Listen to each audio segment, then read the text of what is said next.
under God, indivisible, with liberty and justice for all.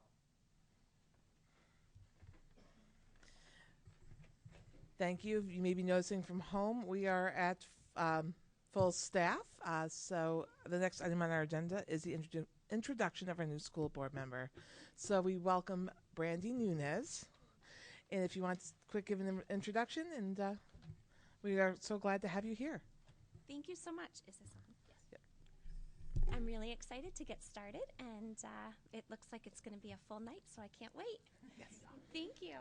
Yes. It's like initiation into the Yes. club. So we're going to make sure we have like 20, 25 items on tonight's agenda to make it interesting. And student rep Puzzo is having a summer, so we'll just let him do that, and we will see him in the fall. So we're on to item number 3, which is public participation. Anyone from the public, that I don't see anyone that doesn't live in Merrimack here, but that's okay. We'll go with it. If anyone from the public would like to speak, state your name and address for the record. Seeing none, we're closing public participation. I don't know where you live, so I was just guessing you didn't, because you're an invited guest tonight. So we will actually go on to item number 4, which is the outcome from the audit of the O'Gara Drive Recreation Area Skateboard Park. And I welcome to the table Monica Panay. Panay? Excellent. From Primex, and I will turn it over to Matt Chevenel to frame out the introduction. Yes, Monica, you can have a seat right at the table. Monica is from Primex. She's a risk manager over there. She is we are her client representative at Primex, which is our insurance exchange company. A couple of weeks ago, I forget what the exact date was, Monica, myself, 2 of her colleagues, and Paul McCallie met over at the tennis courts to kind of do a review of the tennis courts, to kind of ascertain what shape or condition they were in. Do you mean the skate park? Because The skate park. I'm sorry. The The tennis courts are no longer there, so the condition was perfect. But on the other hand, the skate park is what we were looking at, to kind of look at the current conditions and what needs to be done if they're going to remain at that current location. So with that, I'll turn it over to Monica. Thank you very much, and thank you so much for having me tonight. I don't think I've ever joined you before, so it's a pleasure being here tonight with you. And as Matt has said, my name is Monica Panay.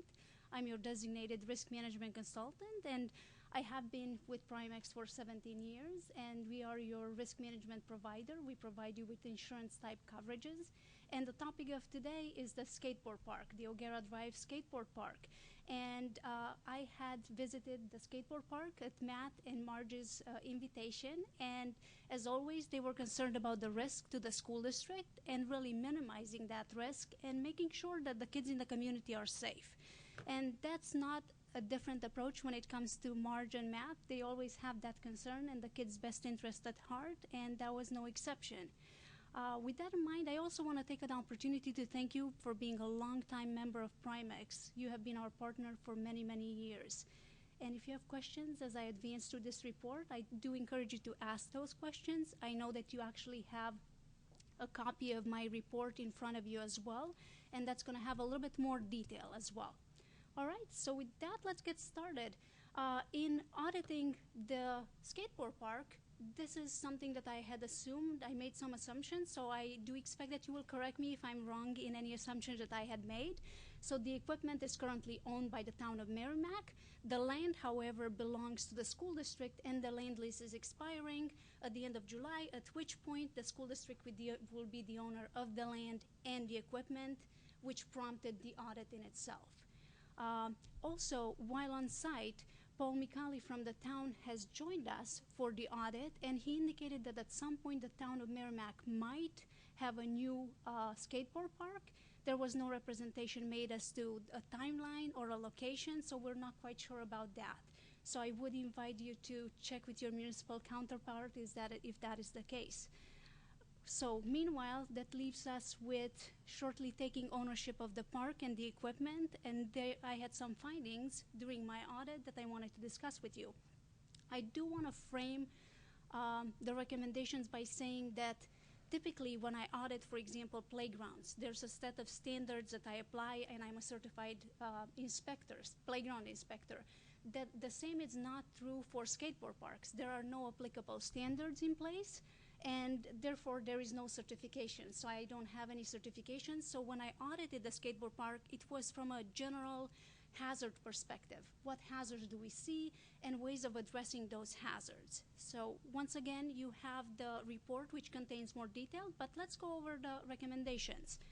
So one of my major findings is that all structures are in need of repair at this point. And it's nothing that's catastrophic in nature by any stretch of the imagination. However, it's wear and tear that really has impacted all the structures in the park. And I wanted to share with you some pictures that show the degree of some of the deterioration. So if you see the skate-like surface, the panels that are covering the ramps are called really skate-like panels. So they have cracked, and in some cases, some instances, they actually have missing pieces. So that needs to be repaired. Also, the metal has started showing some signs of degradation.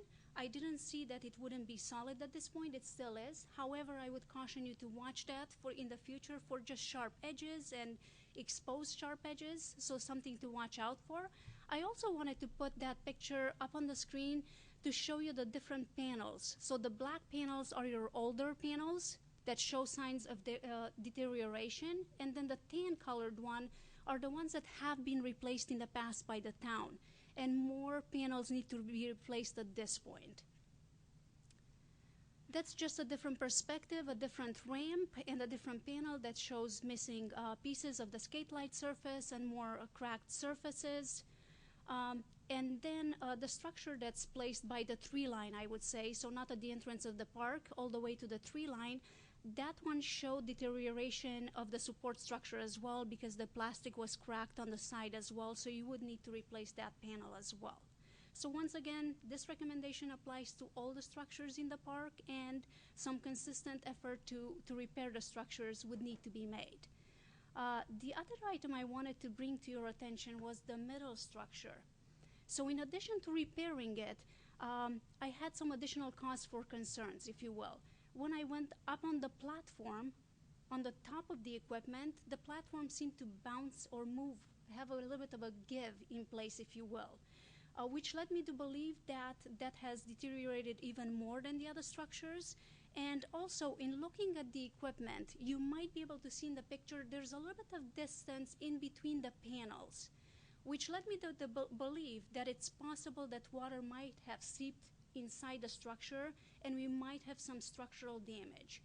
And when you're performing the repairs on this structure, my advice would be to take a look at the inside of the structure and assess the structural integrity at that point. This is just a different perspective. Once again, cracked panels, and once again, a little bit of distance in between the panels covering the platform, which led me to believe that there could be internal damage as well. Any questions so far? Okay. I have a couple as well, so I will start with you, course. Cinda. Just a point of clarification. I think at the beginning you had said that after August 1st, that we would own the equipment, and that wasn't my understanding, right? That we wouldn't own the skateboard, it wouldn't become under our ownership, but we could allow it to stay, or would it actually have? We're going to have to vet that as a board. Okay. Technically, we don't own it. They would have to give Okay. us the equipment, but we own the land it's on, and Right. it's affixed to it. So that's just not a done deal, or in any way shape? Not there, I wouldn't say done deal is the right answer. Yeah. So, yeah, there's clarity that has to happen, but they were cautious in our last joint meeting that provide clarity because of what they may be asking of us, and they were not in a position legally to do that at that time. Okay, so I just wanted to clarify that there's nothing that we know of right now that binds us to the ownership of it, right? I mean, there's, So far. okay. All right. Then thank Matt, you. I did you have a appreciate that. point for that? Yeah, Monica, I don't, if you can get back to me on this, I don't mean to put you on the spot. But if there were something to happen and the town officially is the owner of the skateboard park, and due to the fact that it sits on property that is owned by the school district, could we be joint partners in some sort of lawsuit if that were to happen? Typically, when there's a loss, if you're the owner of the land, you will get named in a lawsuit Okay. just by association. The owner of the equipment gets named, the owner of the land gets named. However, typically there's an agreement between the owner of the land and the owner of the equipment, and there's that to fall back on. I don't know what agreements you have with the town in place, but for example, if there was an injury and it was due to lack of maintenance and the town owned the equipment, typically it would go to the town.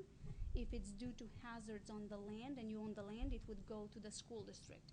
But once again, please don't take this as a blanket coverage statement of any kind, as it's a hypothetical situation and I'm not aware of any agreements that you might have in place.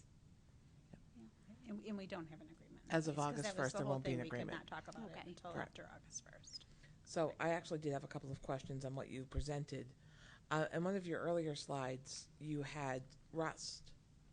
So if someone had, say, an exposed skin, because obviously kids get scraped when they do these activities, is there like a tetanus, if it's not, is there like a tetanus risk if, it's always about, scraping, cutting yourself on rust. So is that something, is it like bubbling where it could create? It's not bubbling at this point. It's still solid. It could in time expose sharp edges. I didn't notice those at this point, but Okay. I wanted to caution you going forward, knowing that you could potentially or not own them. I'm not sure at this point, Okay. so I just wanted you to keep that in mind as you're performing repairs to the structures. Great, thank you. All right, absolutely. Andy? So I was going to ask this at the end, but since we're all asking questions. So you've made recommendations on repairs that should be made for the wear and tear. Between now or August 1st, when the agreement ends that's currently in place, moving forward, if those repairs aren't done within a year or within 6 months, is there increased liability to the owners because of that? Or is this just sort of a wear and tear that you should keep up with this kind of? I want to understand what the requirement is for these repairs based on what you've seen. So anytime you own any kind of structure, if repairs aren't made, there's increased risk to the community, to the kids, and there's an increased risk of liability to the organization that owns the structure. That being said, we wouldn't necessarily exclude coverage because we said, well, this is what we found. However, we do have the expectation that you develop a long-term plan. We realize that resources might be scarce, and that happens in all our local communities, so we don't expect to see repairs done immediately. However, our expectation would be that you develop a long-term plan to address recommendations. Okay, Yeah. that's what I wanted to know Yes. is there an immediate, like a time bomb going off for the coverage, or whether it's more of a direction of things that you observe that we should address? Yeah, That's fine. typically in my letter, I will put a three-month deadline to really to hear back with an update. Not necessarily that everything has been fixed, but just to hear back from you, and hopefully you either repaired some of the structures and you have a long-term plan in place for the rest of them, or something is in progress and things are progressing, really. Thank you. Thank you for all the wonderful questions. Much appreciated. So these had to do, the first two recommendations had to do with the structures and repairs and assessing structural integrity. The third one has to do more with being proactive. Let's say that at some point you might own the equipment and you perform repairs. It's always best to stay on top of things, repair as you go, rather than wait for a period of time and then try to catch up. I find that the catch up is really more expensive than being proactive and having an inspection and maintenance plan in place. So my recommendation was that you establish a plan where you really inspect the skateboard park periodically, and perhaps your staff could go out there with a checklist, note their findings, and document that they have addressed those findings as well.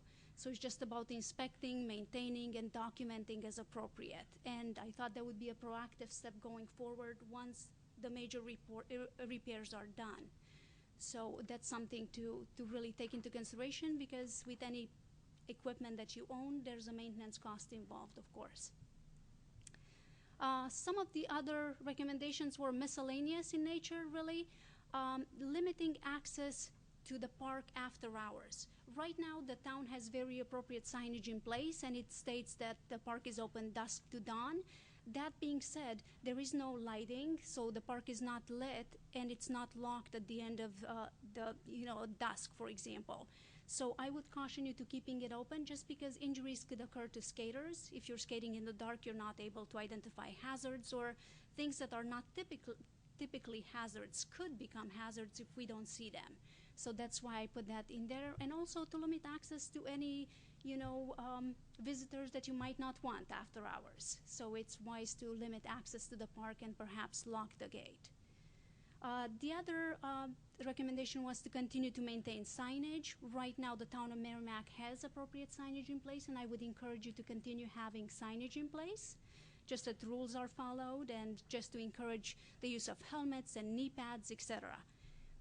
And last but not least, coordinating with the police department, the local police department, is always very, very helpful, just so that they have a presence, everybody feels safe in the park, and that, if there's any unwanted visitors that might want to visit the area, you discourage that as well in the process. And not part of the recommendation, but I wanted to bring to your attention an RSA that's applicable specifically to skateboard parks. And if you find yourself being the owner of a skateboard park, although unsure at this point, there is an RSA 507B11 that provides some statutory immunity, given that you permit the usage of the park without charge. And I don't know that you have the intention of, charging a fee or not, probably not. And then there's some limitation on the liability if you provide the usage of the park with no fee involved, in the absence of gross negligence, that is. So if you're found to be grossly negligent, the RSA doesn't apply. Once again, I'm not an attorney. I just wanted to bring this to your attention. By all means, I would check in with the district's legal counsel for further clarification. In addition to this RSA about skateboarding specifically, we also are lucky enough in New Hampshire to have some recreational immunity statutes, and those would apply as well. I wanted to share some resources with you. Unfortunately, I see that I have chosen a color that you can't quite see on the screen, but you have them in the report as well. There are some organizations out there that they didn't necessarily issue standards. However, they might have some resources that you might find useful.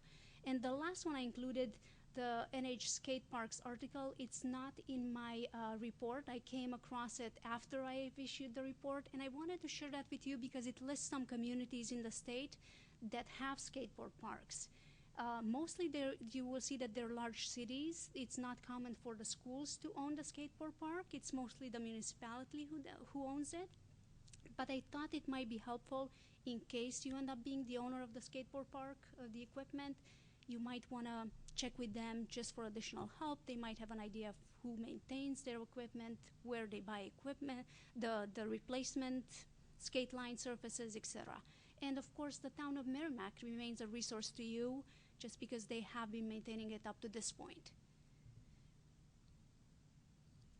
So that was my report in a nutshell.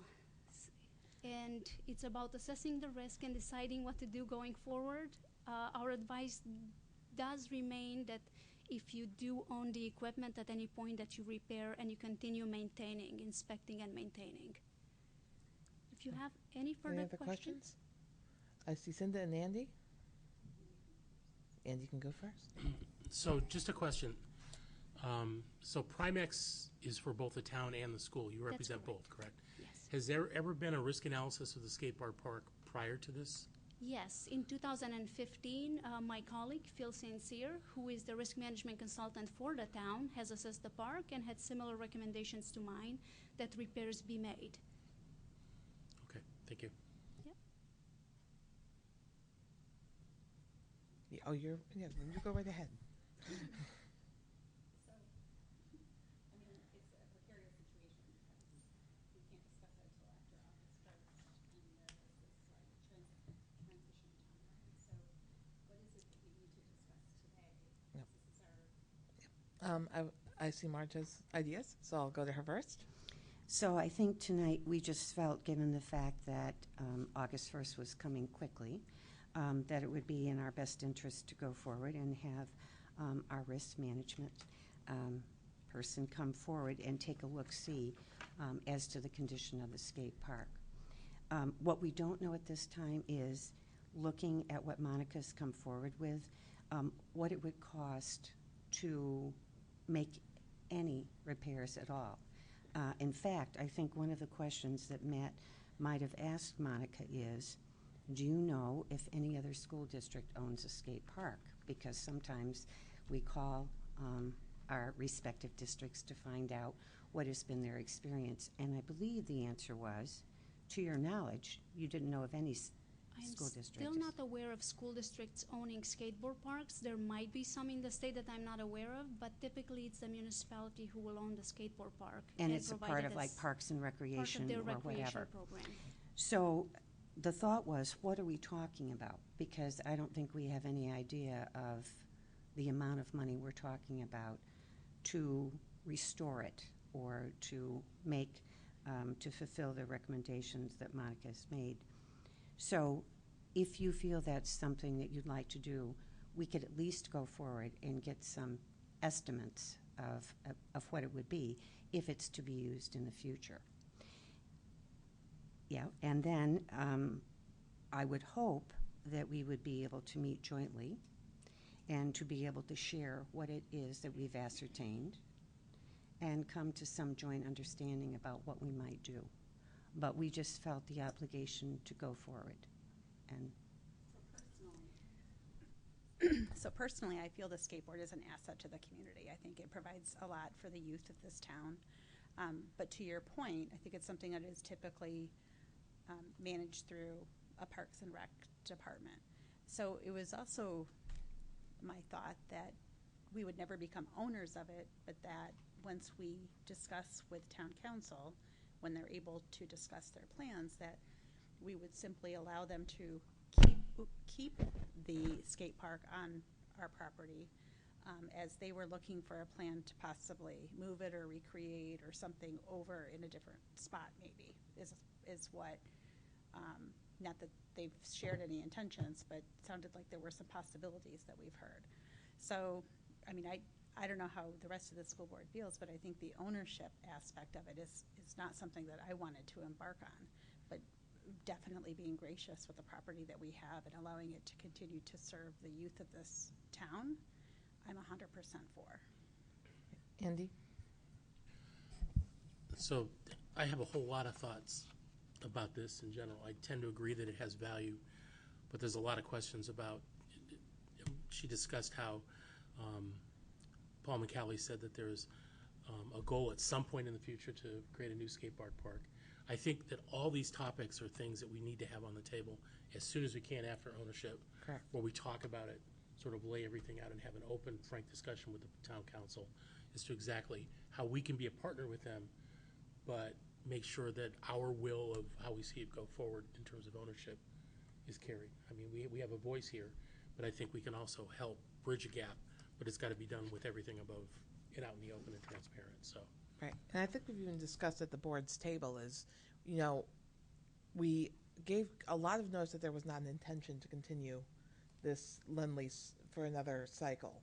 So that's been a couple of years. So there's been a lot of time for them to plan and go with the seamless. I'm disappointed that we're here. That being said, I'm disappointed that you're here because it means that we're still here with the skateboard park and that we're getting the report that we're getting from you. No fault of your own, of course. I'm concerned that these recommendations are not new to the town, and the town, knowing they had no plan B in place for a skateboard park, didn't maintain their infrastructure, which is their responsibility under Parks and Rec. So now that there's been neglect, we are getting a bad penny passed to us. And that's now becoming our responsibility to have poorly maintained and structurally questionable in some parts facilities. So I think even prior to July 31st, to be my position to reach out to the town to say, what are your intentions, knowing that you've had 2 years of knowledge of this depreciation. Do you have any intentions before you pass over this property to make any of the recommended repairs from 2015 and on? And just for clarity, the report issued by my colleague in 2015, I'm not sure if there were repairs done after by the town, so I wouldn't know that. I just saw the report in the file. It's possible that they had done some repairs at the time. Some of the panels were newer and some of the panels were older, so I'm just unsure as to the timing of when that was done. Fair enough. Yeah, but I was going to caution to not rush quite to judgment yet to validate with them whether they've done anything, because that's been 3 years now. So it's possible that some interim repairs have been made. So let's make sure that's part of the discussion that we have. And with it them. should be, and I think also what repairs have been made in case those materials are under warranty. So for that reason. Cinda? But I think it's a good heads up for us. Would be to, if I would assume we'd have to undergo some kind of a lease if we were to continue with the town, and part of that lease might be to provide maintenance records to us on proactive, like she has said, maybe on a quarterly basis or semi-annually, something like that. And may I just suggest, if you sign a lease, we would welcome the opportunity to review it on your behalf. And an agreement, as much as we like to think of it as small print, it's a wonderful opportunity to clarify roles and responsibilities and everything in writing. So if there's any point of dispute, we have an agreement to go back to. But we'd love to review the insurance and indemnification sections on your behalf. And I think the other thing is that, it is our town council. We are all one town. So, being able to partner and collaborate in the best interest of our citizens while protecting, while serving our role of protecting the taxpayers under our purview is important. But, at the end of the day, I think that we should get with the town very quickly to figure out what our next steps are. But then there's also the point of what do we do? We have depending on when we can get with the town council, we have this window of risk if we leave the skate park open. And those things have not yet been determined, and we have no agreement binding us. Is there a thought as to what we should do with that skate park effective August 1st, barring any kind of agreement, any kind of discussions with town council, because we're really only looking at, less than 2 weeks away? Correct. 2 weeks. Marge? Well, I don't know that it's an answer, but I just think whenever we come together, the question is going to be, what are you talking about relative to cost, no matter who pays it? So there's almost a short term and a long term to this. And given the season, the fact of the matter is the youth in our community are going to want to use the skate park. Absolutely. So it would just seem to me if we can just do due diligence to find out what are we talking about. Because when we come together, if in fact the repairs are going to be made, and if in fact the kids are going to use it, the repairs do need to be made for their safety, then I just think getting these estimates would be helpful to the discussion, because then it's going to come down to who's paying for it, when are we going to do it, that kind of thing. So what I'm trying to do is to use this time, given the fact that the board's only meeting once in July and once in August. If we have a joint meeting, we've got to wedge that somewhere in between. And the more information we can bring to the table, the faster I would think the governing bodies can come to a decision. So I would request, if you feel so inclined, to push us forward to get estimates, to just take all the recommendations that Monica has made and find out what are we talking about. Because as Matt and I confer, we have absolutely no idea. We've never taken care of a skate park before. Nor can we find right now a sister district that's done such. We might be able to deal with a municipality to even find out who takes care of structures like this. I think that's going to be some diligence right there. And so I would just say if this is something that you seek, and as part of the decision making, that you would ask us to go forward and at least get that done. Cinda and Andy? I would ask you to go forward with that, as well as I think from another point of data that would be helpful would be what the maintenance has been over the last 3 years, so that if we need to budget for that accordingly and we need to discuss it, then I'd like to know how much they've really spent on those repairs, or in any kind of way, the maintenance of that skate park. And if they have a record of any injuries that have been reported, I'd like to know that too. Andy? So it's become apparent to me, given the timing of everything, that we need to make a motion on the table as to whether we as a district, when we take ownership on August 1st, will allow the skate park to remain open until we reach resolution with the town council as to what the long-term effects are. Okay. But before you make that, can I ask just one question of Primex? Sure. And that is, if you're saying based on your report tonight, that would be given 90 days usually to make those repairs or come up with a plan? Is that what I'm hearing? That's correct. So We if not- typically okay. expect to hear back with a plan, a long-term plan at times, but we do expect that some progress is made. Okay. So yes, we don't expect that you complete all the repairs and everything in the time frame. However, we do expect to see a plan in place. Okay. So with that, August 1st is when it actually is an official issue. 90 days from that is November 1st. So it'll be well into the autumn season that we would have to get them done theoretically, when Or which at the least skate have the park will be plan. At closed, least say have the about, plan. Mid-October. Or was it 90 days from when she did the review? Is it 90 days from when you did the review or 90 days from when we take possession? Typically, it's 90 days from the date of the review. Now, keep in mind, typically when I look at structures, I look at structures that are owned by a district. In your case, it's a little bit different, as because you don't take ownership until August 1st. We can definitely change that date to 3 months out from when you own it. Okay. Yeah. And with that, I think we still have the summer season to work on things, the off season to budget things. And so I would hate to think that we would close the skate park when we don't have a plan or a communication. I think we're still you're giving me a lot of comfort actually, so I am glad you're here, that we have time to get a game plan together.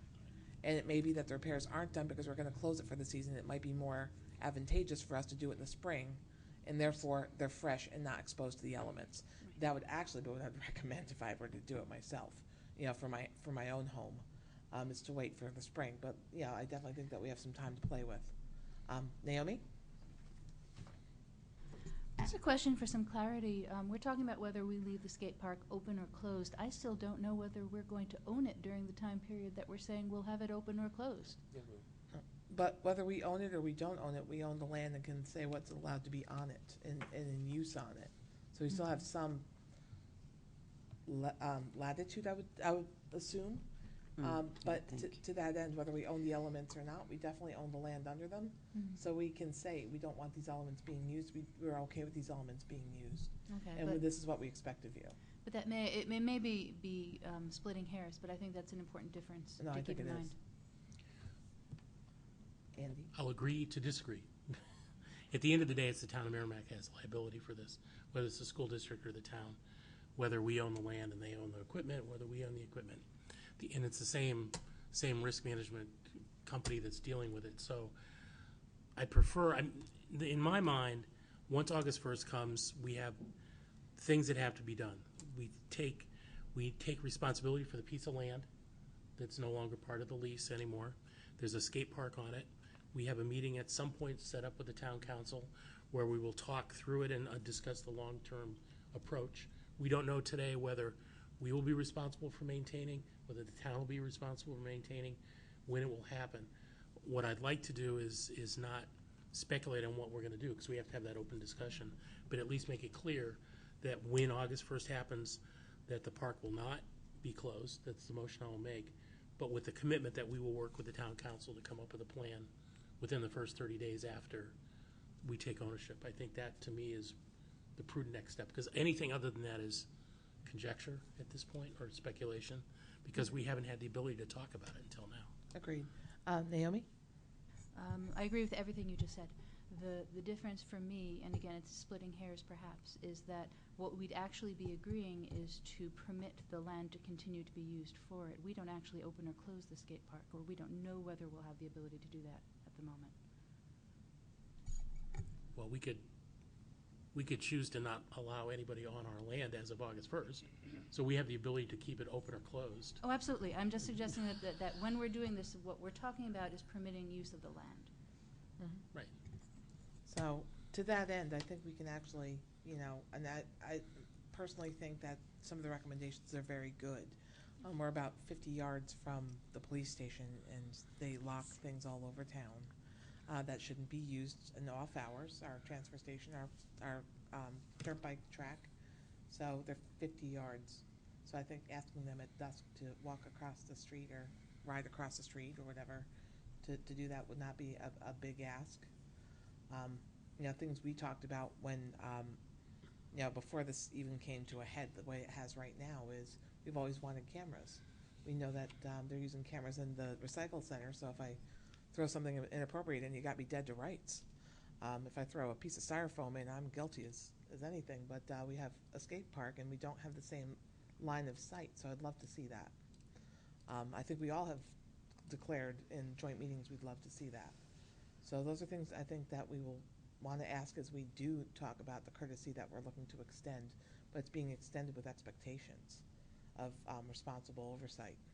And these are what we consider responsible oversight elements. So I don't know how the rest of you feel, but yes. Just a quick point. If you do have that chance to clarify with your municipal counterpart regarding ownership, that would be an important point indeed, because the ownership coverage will follow the ownership. Okay. And it's all going to go to who owns the equipment, who's maintaining it, who owns the land, and liability will be divided based on that kind of information. Those are the questions we would ask in case something happens. And the other point is, yes, by all means, we cover the town of Merrimack, and they're a valued member to us, and you are a very valued member as well as the school district.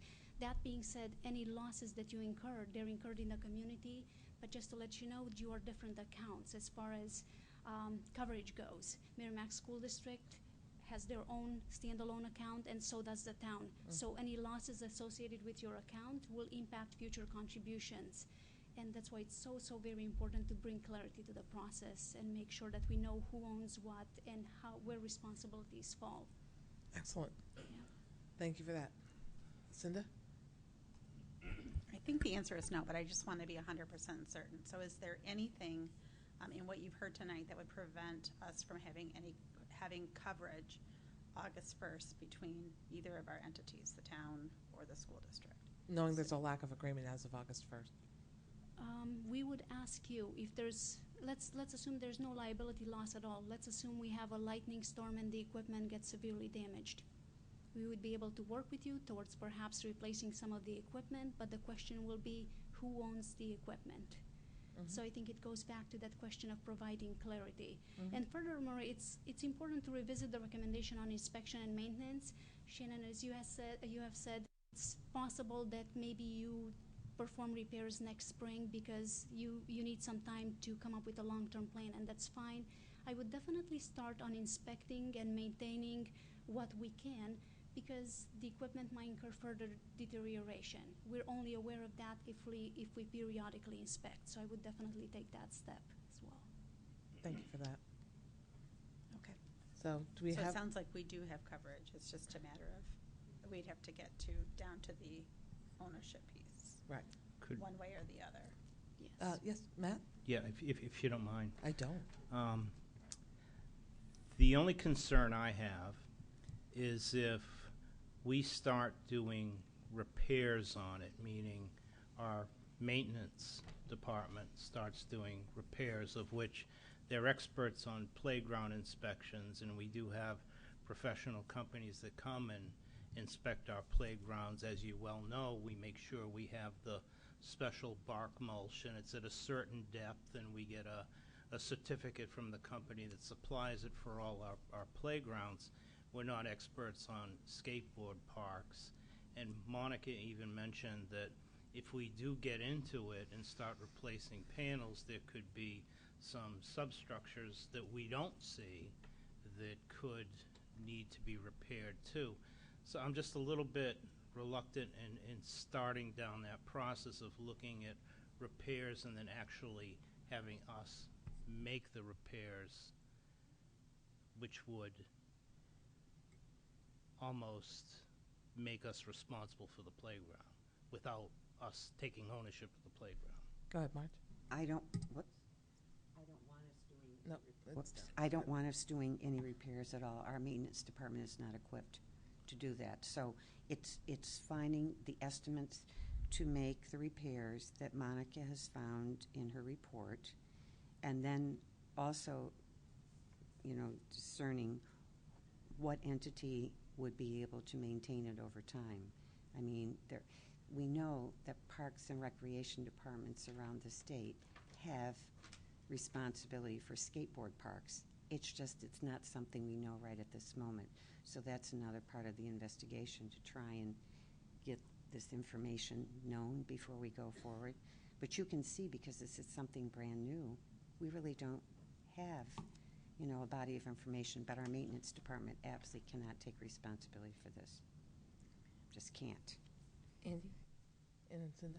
So just to be clear, any motion that I would propose that we make tonight is also does follow through with what Cinda talked to you about getting estimates of what the cost, because just understanding is part of the due diligence we need as part of the discussion we'll have with the town council. But I think for me, we don't put any monetary effort into doing some of the repairs and updates that were suggested until after we've had a clear discussion with the town council and understand what the path forward is. And that's the building of the plan, that's the beginning of the plan. We have 90 days from August 1st to come up with a plan and be able to report back to Primex what it's going to be. It'll give clarity to us, town council, and the bodies as to what needs to be done. It allows us to do planning for budgeting potentially and whatever else we need to do. So a motion that I would make would say essentially that we would allow, starting August 1st, that the land continue to be accessible for use of the skate park. My only caveat would be is that we also approach the police department to enforce the open and closure of the park for dusk and dawn, and whether that's locking the structure where we provide some locks or whatever. But I think to me that's the caveat, because we need to put sort of brackets around the liability that we as a district will have for this park during this interim period. And would you be supportive of a security camera also being installed? Well, certainly I'd like it, but I wouldn't make that in my mind, locking at dusk and dawn is the must-have. Being able to set up a security camera and have it installed and monitored by then, I think, may be a bridge too far as we're going to do. I mean, I think that needs to be part of the discussion we have with the town council. Sure. As to what we do. I don't disagree it needs one, but we're like 2 weeks and a day away from the transition, and I think I'm trying to do realistic Fair. motions. So. Okay. Cinda? I mean, I agree with what Andy said. I think if he's about to make a motion and with those items, but I don't think that we need to immediately day one start locking it. I think that I'm fine if we have I mean, it's been like this forever. I don't know that day one we need to do it, but I mean, within 30 days or so, I would recommend that we have a plan, but I think we could deal with that, my thought. Yep. You know, And they have the locks because they lock it off season, so it would just be the process of locking it. Yeah, I mean, it doesn't hurt to ask, Yep, but I wouldn't absolutely. make it a requirement from me anyways. Well, I want to chime in. The reason that I'm saying that we lock it at dusk and dawn is because not only is there the liability part, but also we still have the issue to deal with that we're a drug-free zone within that building, where that structure, not within the building, within the land. I mean, it's within a published drug-free zone area. We trust it during the day when there's people there and during the posted open hours. I'm not worried about that as much as I am during the off hours, where there's no limited access to that structure. That's been a concern of mine for a while. So I think because it's posted dusk to dawn, let's just enforce it if the police department's willing to do that. Yeah, if they're willing. I mean, I would say if they're willing, but I wouldn't make it a requirement to leave the skate park open if they're not willing. And we won't have time, if, you know what I'm saying? We won't have time after. Yep. Honestly, I'm actually siding more with Andy on this, because I really think that when it comes to it, it's a hardship if they were across town. If it was like where Thornton's Ferry is and they had to go every dusk and every dawn, I feel it was a little more of an ask than across the street. So for that, I actually think that we should be asking day one, because they have the locks, they have the line of sight, it's walking distance, and it would be a five minutes a day collectively. So that would be my personal. They're dispatching from that site basically. So my differentiator would be asking or requiring. Yep. Yeah, go ahead. Okay, go ahead. I heard two we things can't now. require. The Yep. first is I don't know that we can require the police department to do anything in particular. Yeah. We can ask them. Mm. But the other thing is, I wanted to sidestep. Andy, what you're talking about sounds good to me. I think that the numbers, Marge, that you've suggested, I would like very much to have. I think that it will help the conversation to have access to them. Yeah, absolutely. And I think the best word that's a compromise word is expect. We can't make you. It's beyond asking. We're kind of expecting it of you because it's the right thing to do. So it's almost a common sense word versus a, can you do me a favor word because it's the right thing to do. So with that, do you feel you formulated enough of a motion in your head you want to throw it out there? Or, not that I'm going to put you on the spot, but I am. Well, considering I opened my mouth wanting to do it. You did start it. And I'm making sausage at the table like I do every single time I have a school board meeting. So I want to move that the district allow that as of August 1st, when the lease expires, that the school allows the land that the skateboard park resides upon today to continue to be used for the function of a skateboard park, and that we work with the police department to strongly request that they lock and unlock the skateboard park at dawn and dusk to match the posted hours that are on the skateboard park today. Is there a second? Seconded by Naomi. She was a little ahead there. Okay, there you go. You won that one. Do you want to speak to your motion? And want to speak to Indy's motion? Because you weren't jumping at the chance, so. Go ahead, Cinda. So just to clarify, if the town came back and said no, they would not lock it, that would not require us to close? No. Okay, then I'm okay with it. That's And the I'll be word supporting it. strongly request. That's how I took it, just confirming. There you go. I can't believe they wouldn't want to do this, but you're right. You're right. Can't require.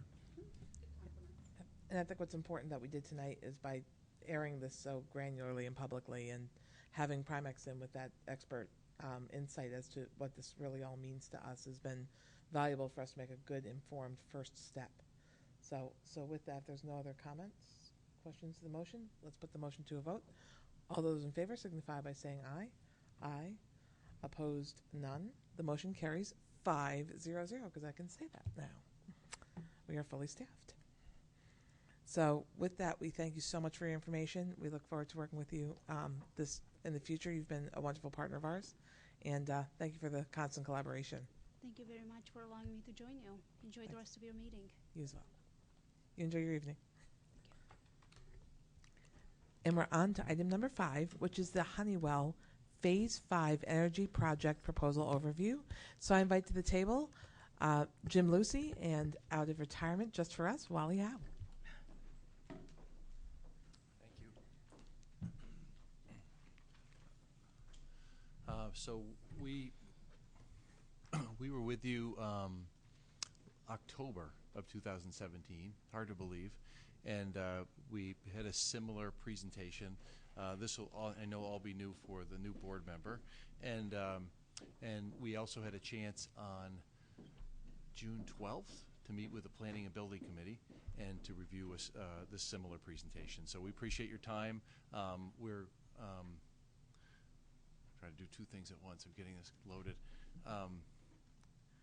And we just wanted to spend, we probably will go through this in 15 to 20 minutes. You have questions, please ask away from where we are. So the big difference between last year and to now is you had asked at the October meeting that we go and do some testing to validate what we had assumed based upon how mechanical ventilation systems were designed in buildings based upon codes at the time, and some assumed air quality levels that are increasing. The main one is CO2 or carbon dioxide as we just sit here tonight and we breathe. If you don't have proper air exchange of mechanical ventilation coming in and exhausting out to pressurize the space properly, CO2 levels will rise. And when CO2 levels rise to a certain amount, individuals are affected differently from them. And that's the main reason that from building code standpoint and current codes, middle school would be a good example. It's your newest building, as you have those kind of systems designed to have the right exchange of air occurring.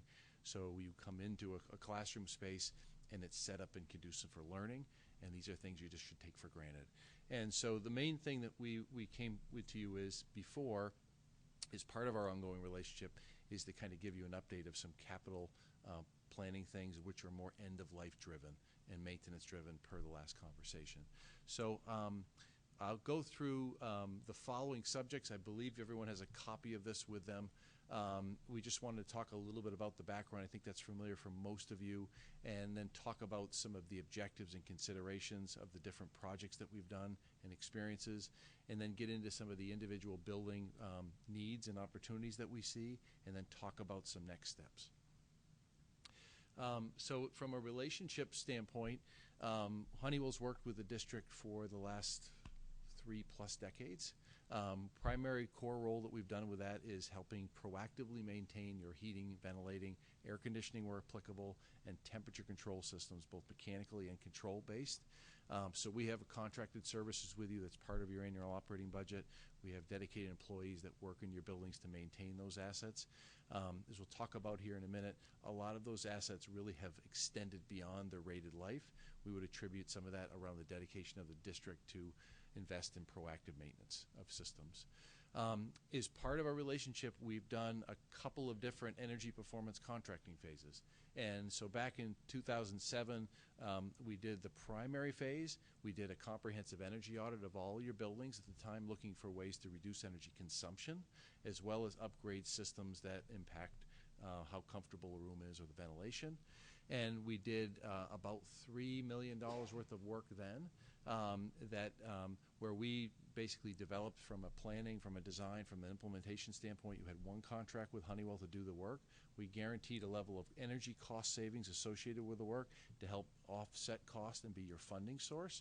We also helped you secure some energy rebates from utility providers, as well as secure building aid at the time at 30% of the cost as a funding source to repay that project.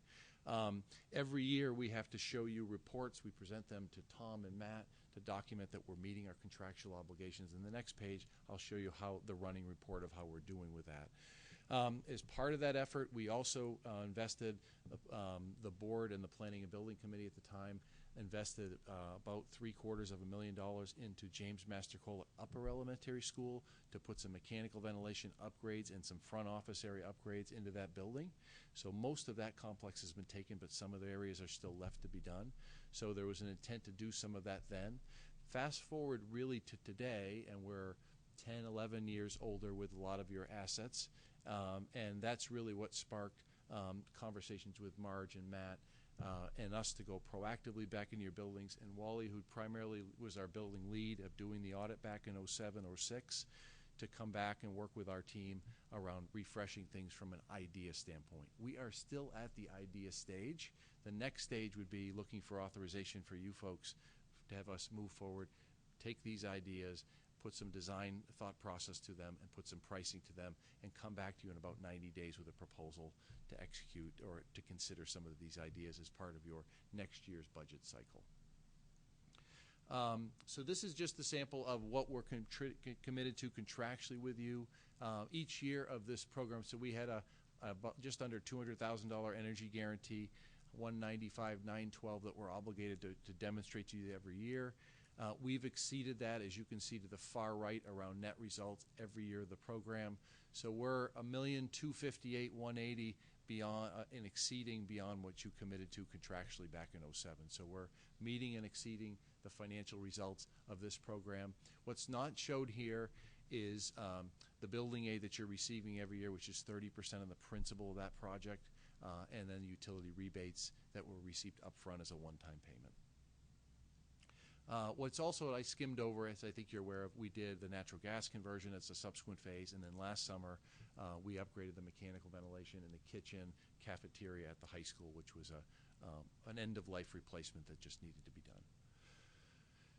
So we talked about the intent of these projects. So from beyond the ongoing support services that we do with you, the energy projects really have been based around doing a comprehensive look inside the buildings of your energy infrastructure, which I would define as follows. Anything that you have moving parts that you pay a bill on, Eversource, Liberty Utilities at this point, your water and sewer costs, or systems in the building that indirectly affect that spend, such as how good is your insulation, the roof condition, the thermal value of windows that affect comfort and the cost of energy.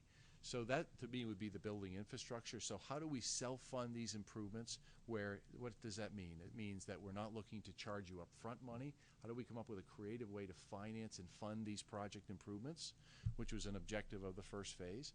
How do we find the money within your budget or through non-Merrimack School District or third-party funding sources, grants through the Public Utilities Commissions that are available in the state, or other possible funding sources? And with the charge of looking for ways to reduce energy costs further, as well as make investments to improve comfort and ongoing air quality needs. And we'll talk about some ideas building to building, probably as you remember from the last October presentation. So the concept here is how do we self-fund improvements and free up capital out of the existing budget. And the funding sources that we talked about is additional energy savings, which we're confident exist just by the technology advancement, like LED lights that have occurred in the last dozen or so years. Additional grant opportunities. There's better funding sources from utilities than there were then, and some grant opportunities to the Public Utilities Commission. So we would evaluate those options and opportunities on your behalf. And then you also have the opportunity to refinance or reinvest existing Honeywell debt from that first phase project. It's at a higher interest rate than you could get today, and that would be staying within the goal of being debt-free at FY24, or having the option to extend that at the same budgeted amount to free up some more capital to do some of these improvements that we'll talk about. And then lastly, some of the benefits that I think we've touched on already and we'll highlight as we go through the scope. So we want to now go through a little bit about the buildings as you kind of think of things. And these ideas really could carry over to many different assets in your buildings when you look at the age of construction beyond the energy infrastructure. Because certain things have a useful life, and at the end of the day, you've got to look to how do you proactively maintain that, as long as you want to have these assets in existence and operating properly. So this is just a layout of your different buildings. The context that we wanted you to take as we go to the next page is the age of these systems, and you think of the high school and the different eras. I turned 50 this year, so it's easy when I look at the 1968 to do the math of how old some of these buildings are. The two ferry schools, that was the original construction. And so you can get an idea that you have many of your systems absent the recent work that we did associated with these systems, or the middle school that are 30 years plus in age. And so this is kind of, in our world, you have a group called the American Society of Heating, Refrigeration, and Air Conditioning Engineers, or ASHRAE. So Wally, as an engineer, or peers of Wally's, would use that as a guide around an entity that does a lot of things in helping support policy and codes, but also giving you an idea of the mean rated useful life of certain pieces of equipment. And these are the types of pieces of equipment that when Wally went around to your buildings that we evaluate. And their job in your buildings is to provide mechanical ventilation, whether that's bringing air into the building or exhausting it out. Some areas, like wings in your high school, only have the ability to exhaust, not bring it in, other than opening a window. And as we all know, that's not the greatest solution in the middle of the winter or in a colder climate environment. And you'll just see the age of these systems. So it's easy to think, when you think of the age of the prior slide here, that you're past 30 years in a lot of your infrastructure. It doesn't mean that you need to be fixing it all now, because a lot of it is in pretty good shape, but some of it is going to need attention sooner rather than later. And per the last discussion, it's always more cost effective to be proactive than reactive in doing some of these things, particularly with some of these systems. If they fail at the wrong time and in the wrong way, they can certainly impact your ability to have school in space, or the school in general. So I'm going to keep moving, and we're going to just talk about some of the opportunities. So we're confident that there is ways to reduce costs. This is the idea of, these are kind of funding sources in the cost savings category of energy, and there'd be some associated operating cost reductions with them. And then from a needs standpoint, and really we'll go through building by building next with needs, and these aren't going to be projects that so much have a payback in terms of energy. The payback would be more of, it's at the end of its useful life and it's time to reinvest in the asset. So different way that you score that than a simple payback with energy savings. If you have questions, just please ask and let me know if I'm going too fast or too slow. So we're going to move to the high school. This is a similar format for each building, as you may recall. When you look at the high school, we have the different areas of construction and age and types of systems that were designed. You have about 57 locations or classroom spaces in the high school that don't have current, I'll stress current, code-compliant ventilation systems. You have certain wings that have exhaust only. You have some areas that really don't have ventilation. Then you have certain areas that have an air handler, like Area D, that is, that don't. The codes were different then than they are now. Plus the fact that some of this equipment is getting close to the end versus the beginning, and just like the unit we replaced in the kitchen and cafeteria, it gets a little more maintenance intensive as it gets older. So these were some areas that we highlighted. I would stress from Wally's observations and our team's observations in your buildings, there are other things that could come on this list. At the time we went through, these are really the priorities that we felt like would need some attention at some point in the next several years.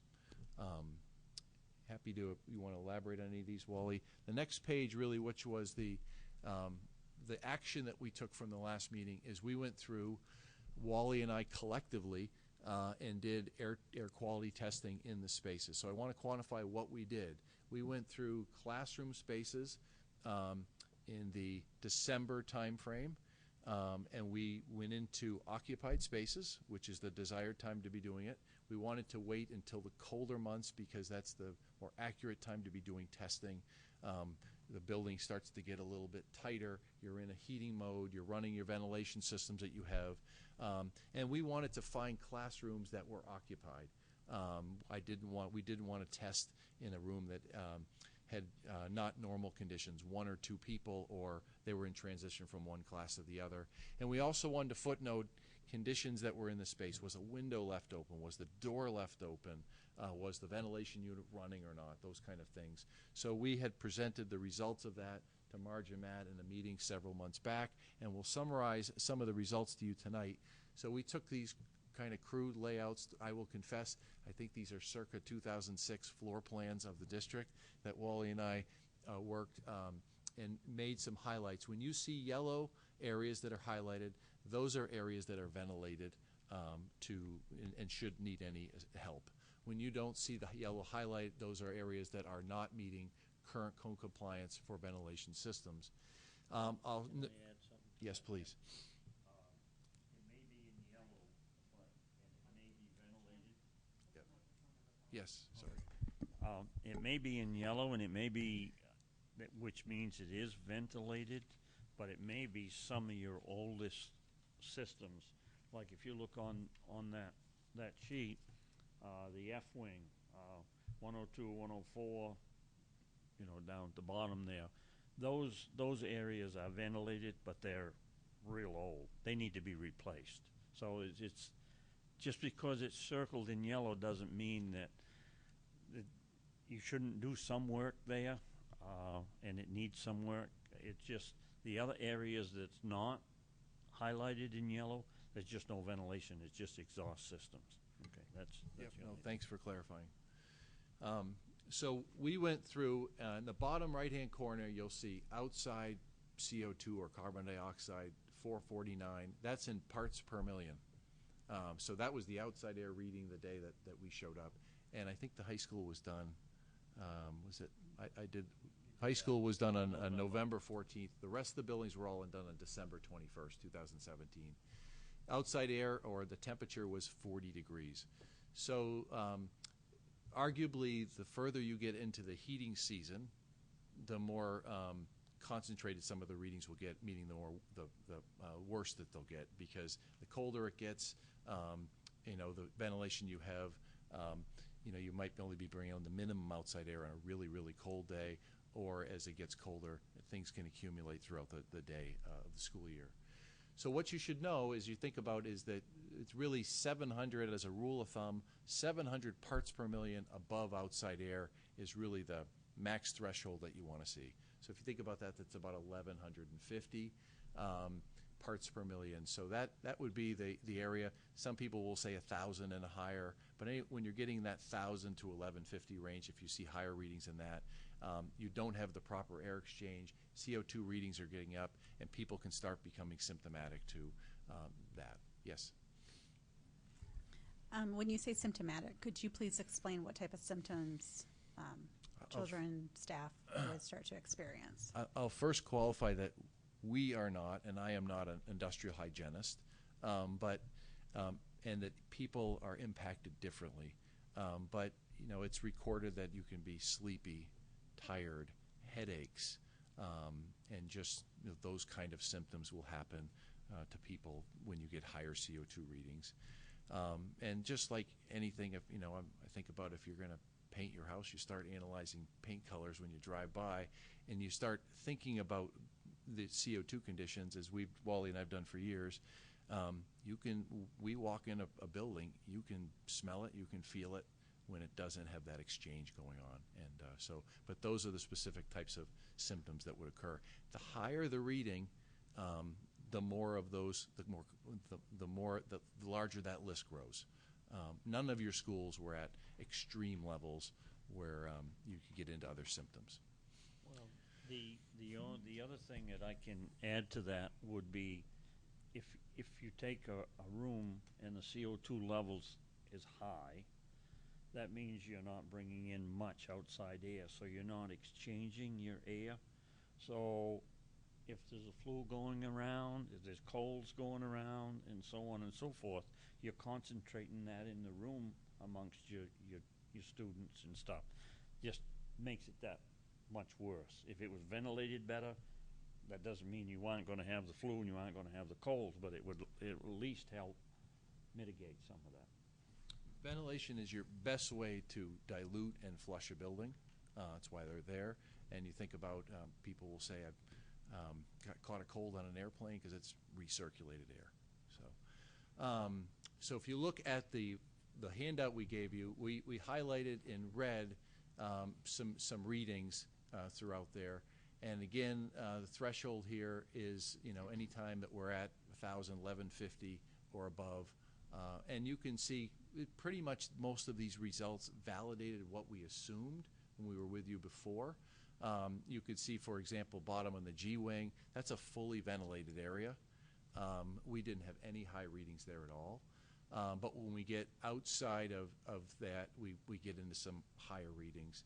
This goes to the next page, which is the upper floors, and you can see that we get into some higher readings in some of the areas that we would have expected to be, where you have exhaust-only systems, and you get 20, 25 plus students in a space, and you don't have the ability to keep up. CO2 is going to build up. Any questions so far? Okay. So with that, we're going to move on to the next building. Reed's and Thornton's Ferry are sister schools, so they're pretty similar in the overview of them. Again, this is a 1968 building with you had additions in both buildings on each side. So there's about 33 classroom spaces in both of those schools that are not ventilated to current code. And there are some other needs that are highlighted in here.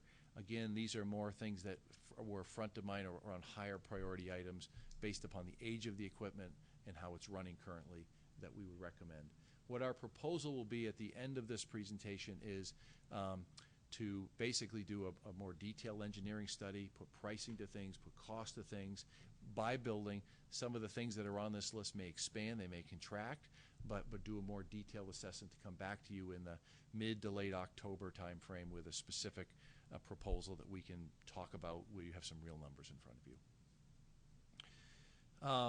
You can get an idea where the readings here in Reed's Ferry, similar kind of overview.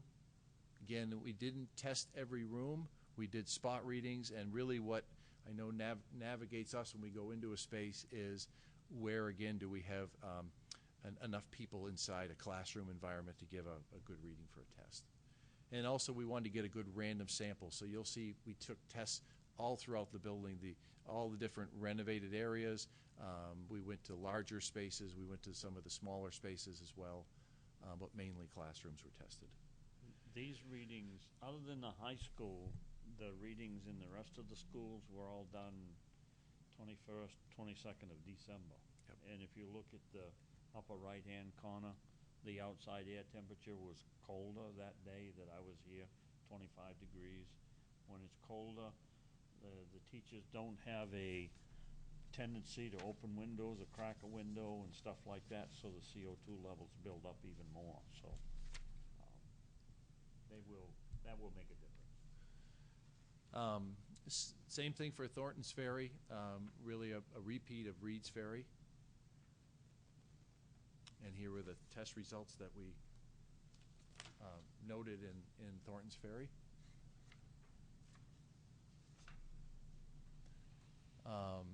James Massacola Upper Elementary School. So this was the one site back in the 2007 project that we did make an investment. We didn't finish the building, but we made a big dent in it. You have approximately 16 rooms in this building that are not meeting current code requirements. And then we're highlighting some areas of focus that we would want to evaluate further as far as equipment at the end of its life or certain needs. One thing here, for example, it's a little different, is you have one kind of main circulating pump for the boiler plant, and we would want to look for some redundancy there. And as we get into the next Massacola Upper Elementary School, you have two different boiler plants there. Does it make sense to have one combined boiler plant there? So some other kind of things that make sense. That same thing is in the high school. The G Wing has a dedicated single boiler plant for that section, that addition, with no backup. So would it make sense to look for a backup in case there was a failure at some point? This is an overview of the readings. Wally and I were talking before the meeting, and we also were reminded of this when we were the Planning and Building Committee. When Wally did the testing here on the 21st, it was after you had the bird issue, or the bat issue, I should say, in this location. So we took testing that's not shown here, and which we're happy to provide in some of the yellow areas, that was a little bit higher, and it really emphasized the point that we assume would be the case. Is you had as many as 40 students, I think 39 students in a classroom then that was really designed for more like 20 students, and you started to get into the 1,400 readings, I think one as high as the 16, almost 1,700. So putting more people into a space, even if it has ventilation, ventilation's only designed to a certain student load. So some of the readings that emphasize that because of the relocation of bodies you had there. And then this is the other view from the floor plan. You can see in the bottom right a couple of the readings that were above the levels that you'd want. And then moving on, Massacola Elementary School, you have 24 spaces there in the building that don't meet, classroom spaces that don't meet code. I talked about the boiler room connection, and then highlight the needs for some other areas of improvement and need. Again, not meant to be an all-inclusive list, but just trying to give you an idea of where you have some ventilation deficiencies and some end-of-life needs in the district. And then this was the layout of where we took some readings in the Massacola Elementary School.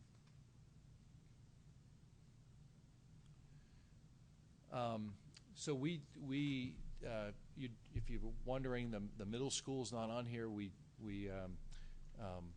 did take some readings there. They were all really within the range that we would have anticipated them being. Again, that's a 10-year-old building that's got meets current code standards.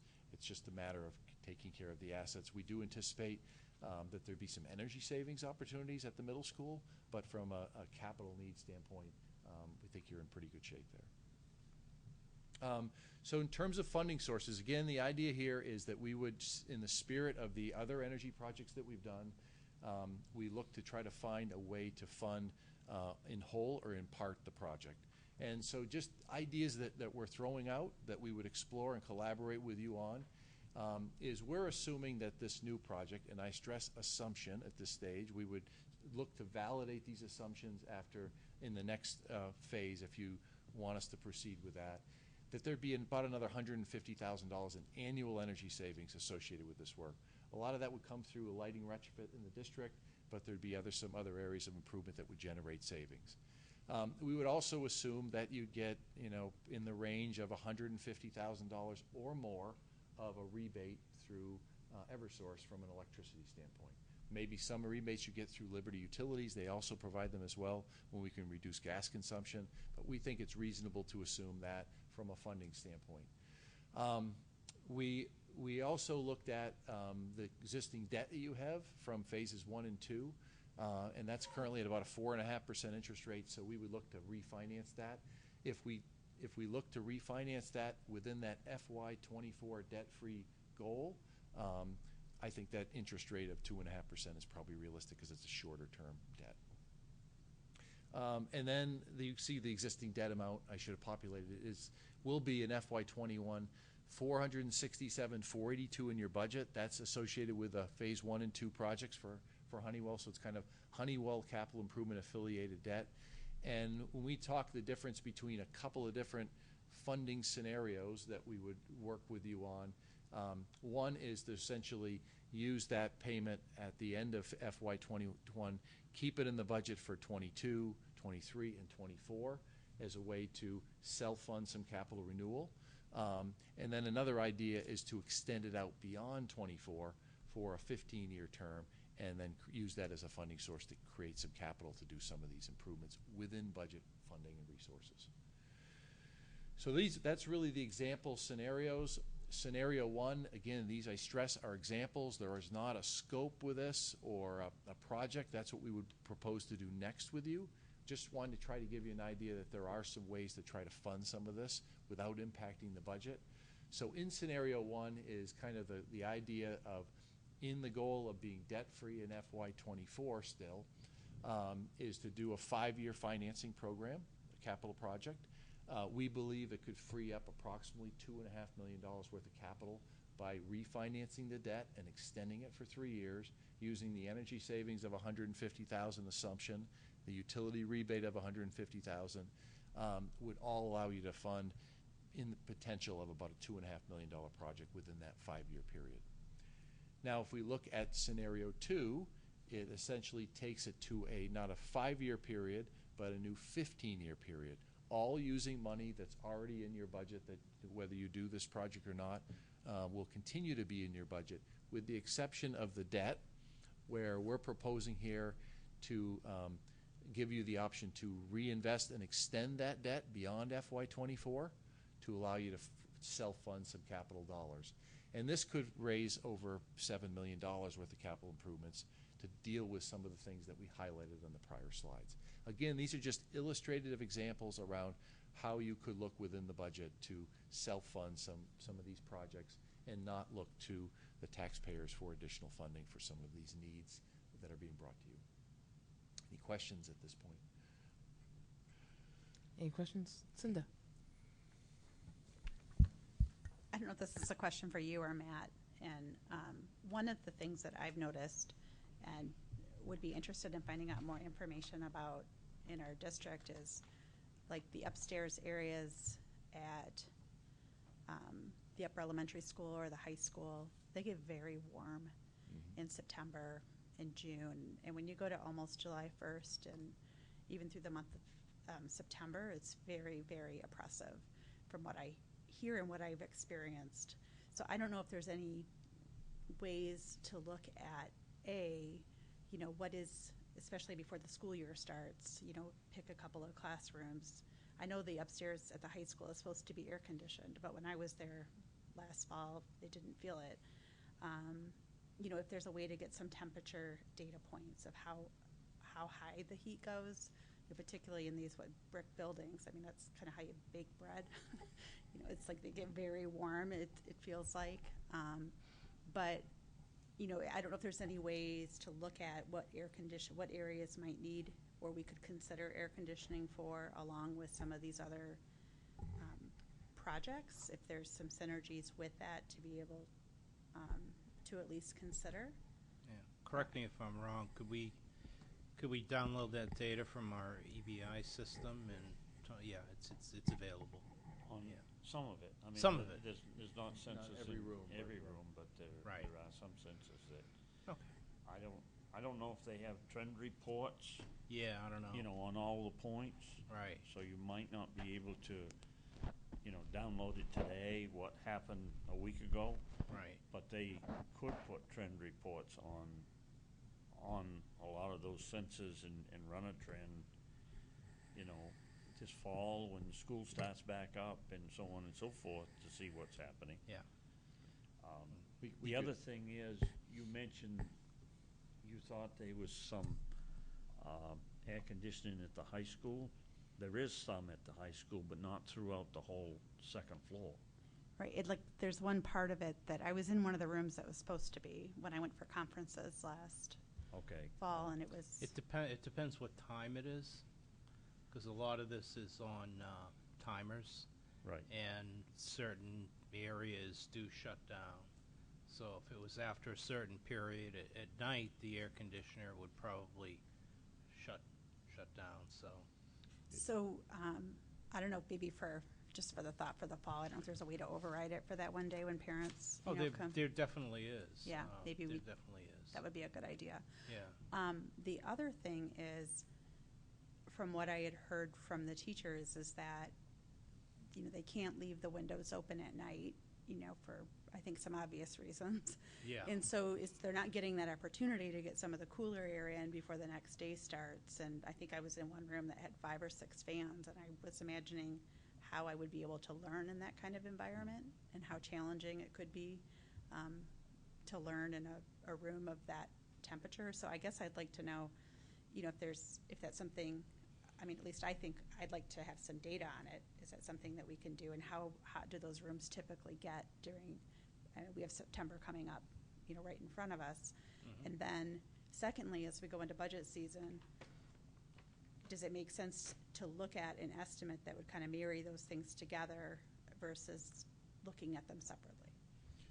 Yeah, well, the latter point is kind of our proposals. We're looking for your feedback and your endorsement of us moving ahead with a fairly time-consuming and expensive venture, which we're willing to do, evaluation to take all of these ideas and put more concentrated thought and engineering time to it, and then pricing. So we can come back to you in that mid to late October window in your budget season and give you some firm proposals that you can make some decisions from if you so choose.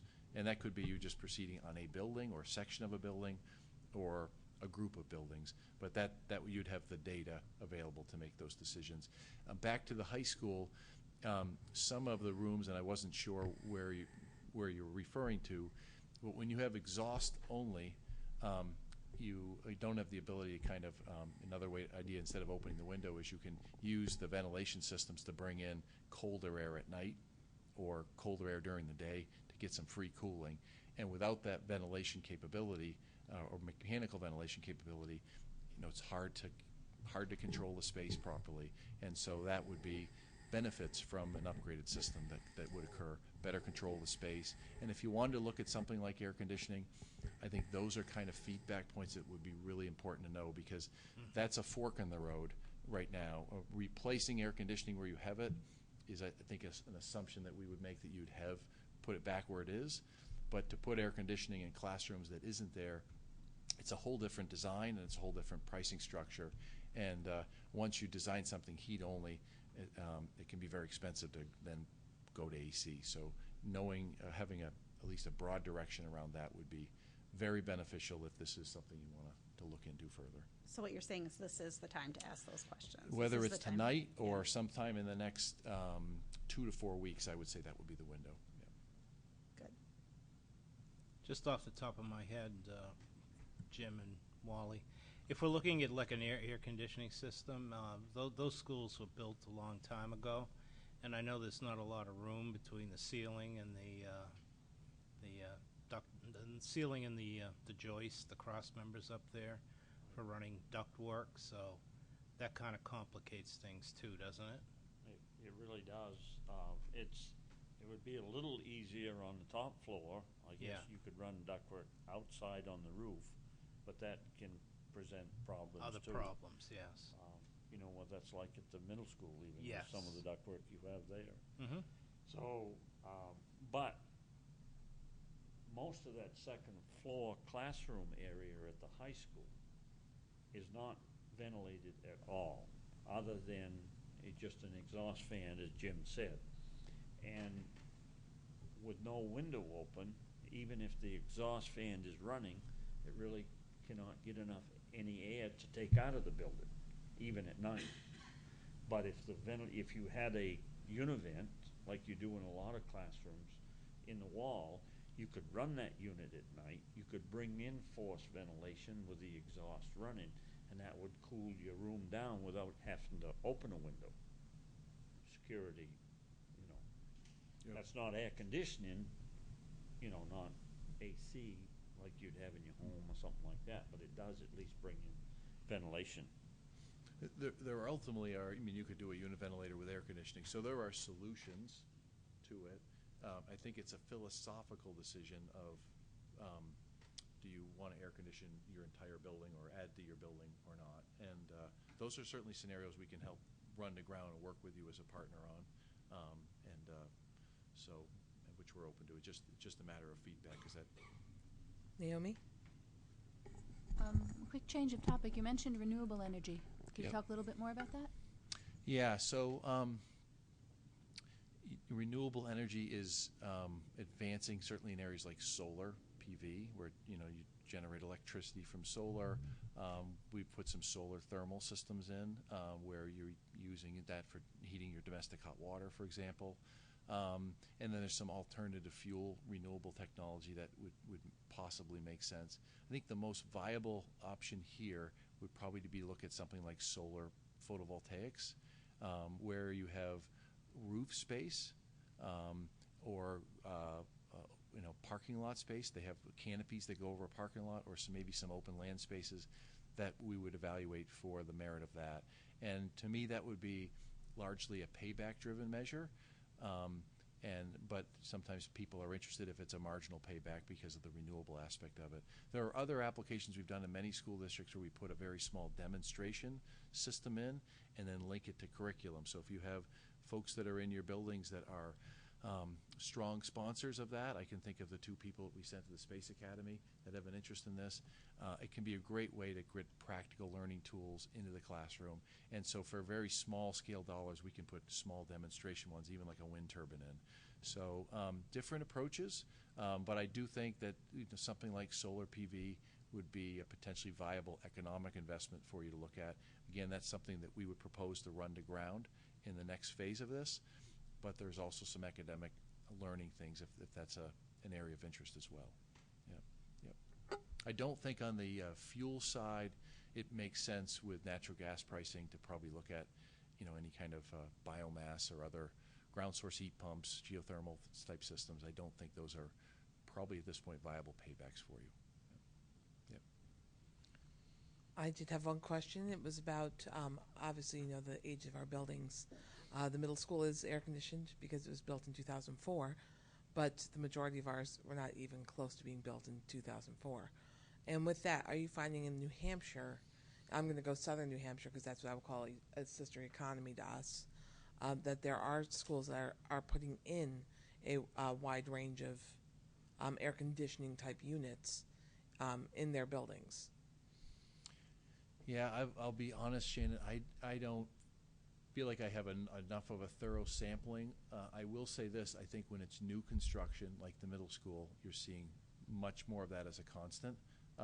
People where they put a geothermal heating system in, and one of the benefits of that is you get heating and cooling through the device. Mm-hmm. But yeah, I think when it's new construction, that's a pretty consistent trend from my understanding of those systems. When it gets to the world of renovations, it's so much more costly to do it.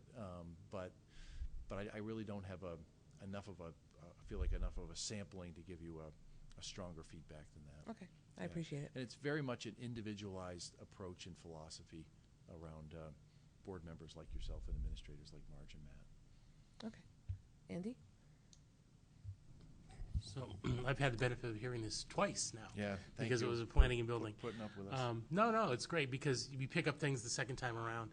One of the things that I had to get past the first time is the cost and then the examples that you get at the end. Because at the end you said a way we can do 5 years versus a 15-year sort of methodology.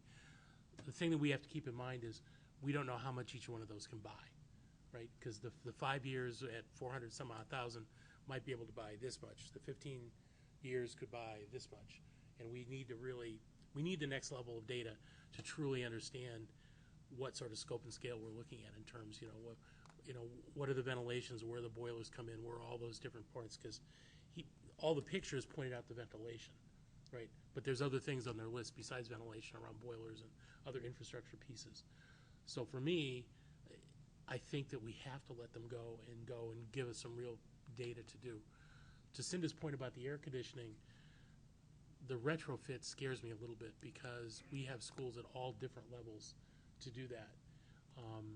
I think if we want to consider this for air conditioning, we have to pick one school to try or something because let's assume for a second, for argument's sake, we're talking $5 million to do everything on their list to do. If we convert every school to air conditioning, maybe it costs $15 million or $10 million to do that. That's a really big switch in terms of doing it. Obviously, in a perfect world, you'd have all the options in front of you, but I think that would be, I'm not sure that Honeywell would undertake two different designs altogether with two different proposals, because, it'd be great data to have, and if you guys are willing to do it, that'd be great, but I think, for me, the most important is to get the ventilation in, to get some of the natural cool down that is there, and then I'll let the rest of the board chime in as to whether they want that full second air conditioning or pick a building or whatever. But for me, listening to your description about the bringing the fresh air in, I were in those classrooms I moved into town 50 years ago when some of those buildings were built. And I remember hot days and cool days where the ventilation was nothing back then. Just the idea of bringing in fresh air in the mornings or even during the day will help a lot. Would I like to have air conditioning? Sure, but I have to be realistic about how those buildings are built and what the retrofits can be. So that's sort of where my head's at on this. And I would say between the 5-year proposal and the 15-year proposal, there's a $5 million delta. With that delta, what would that cost look like if we went with the 5-year plan and had to readdress those same issues once the 5-year plan is up? So that's something where I see a communication need with constituents being a very big deal. We definitely need to reach out and find out the pulse of what they can bear as well, because I think that's valuable insight for us.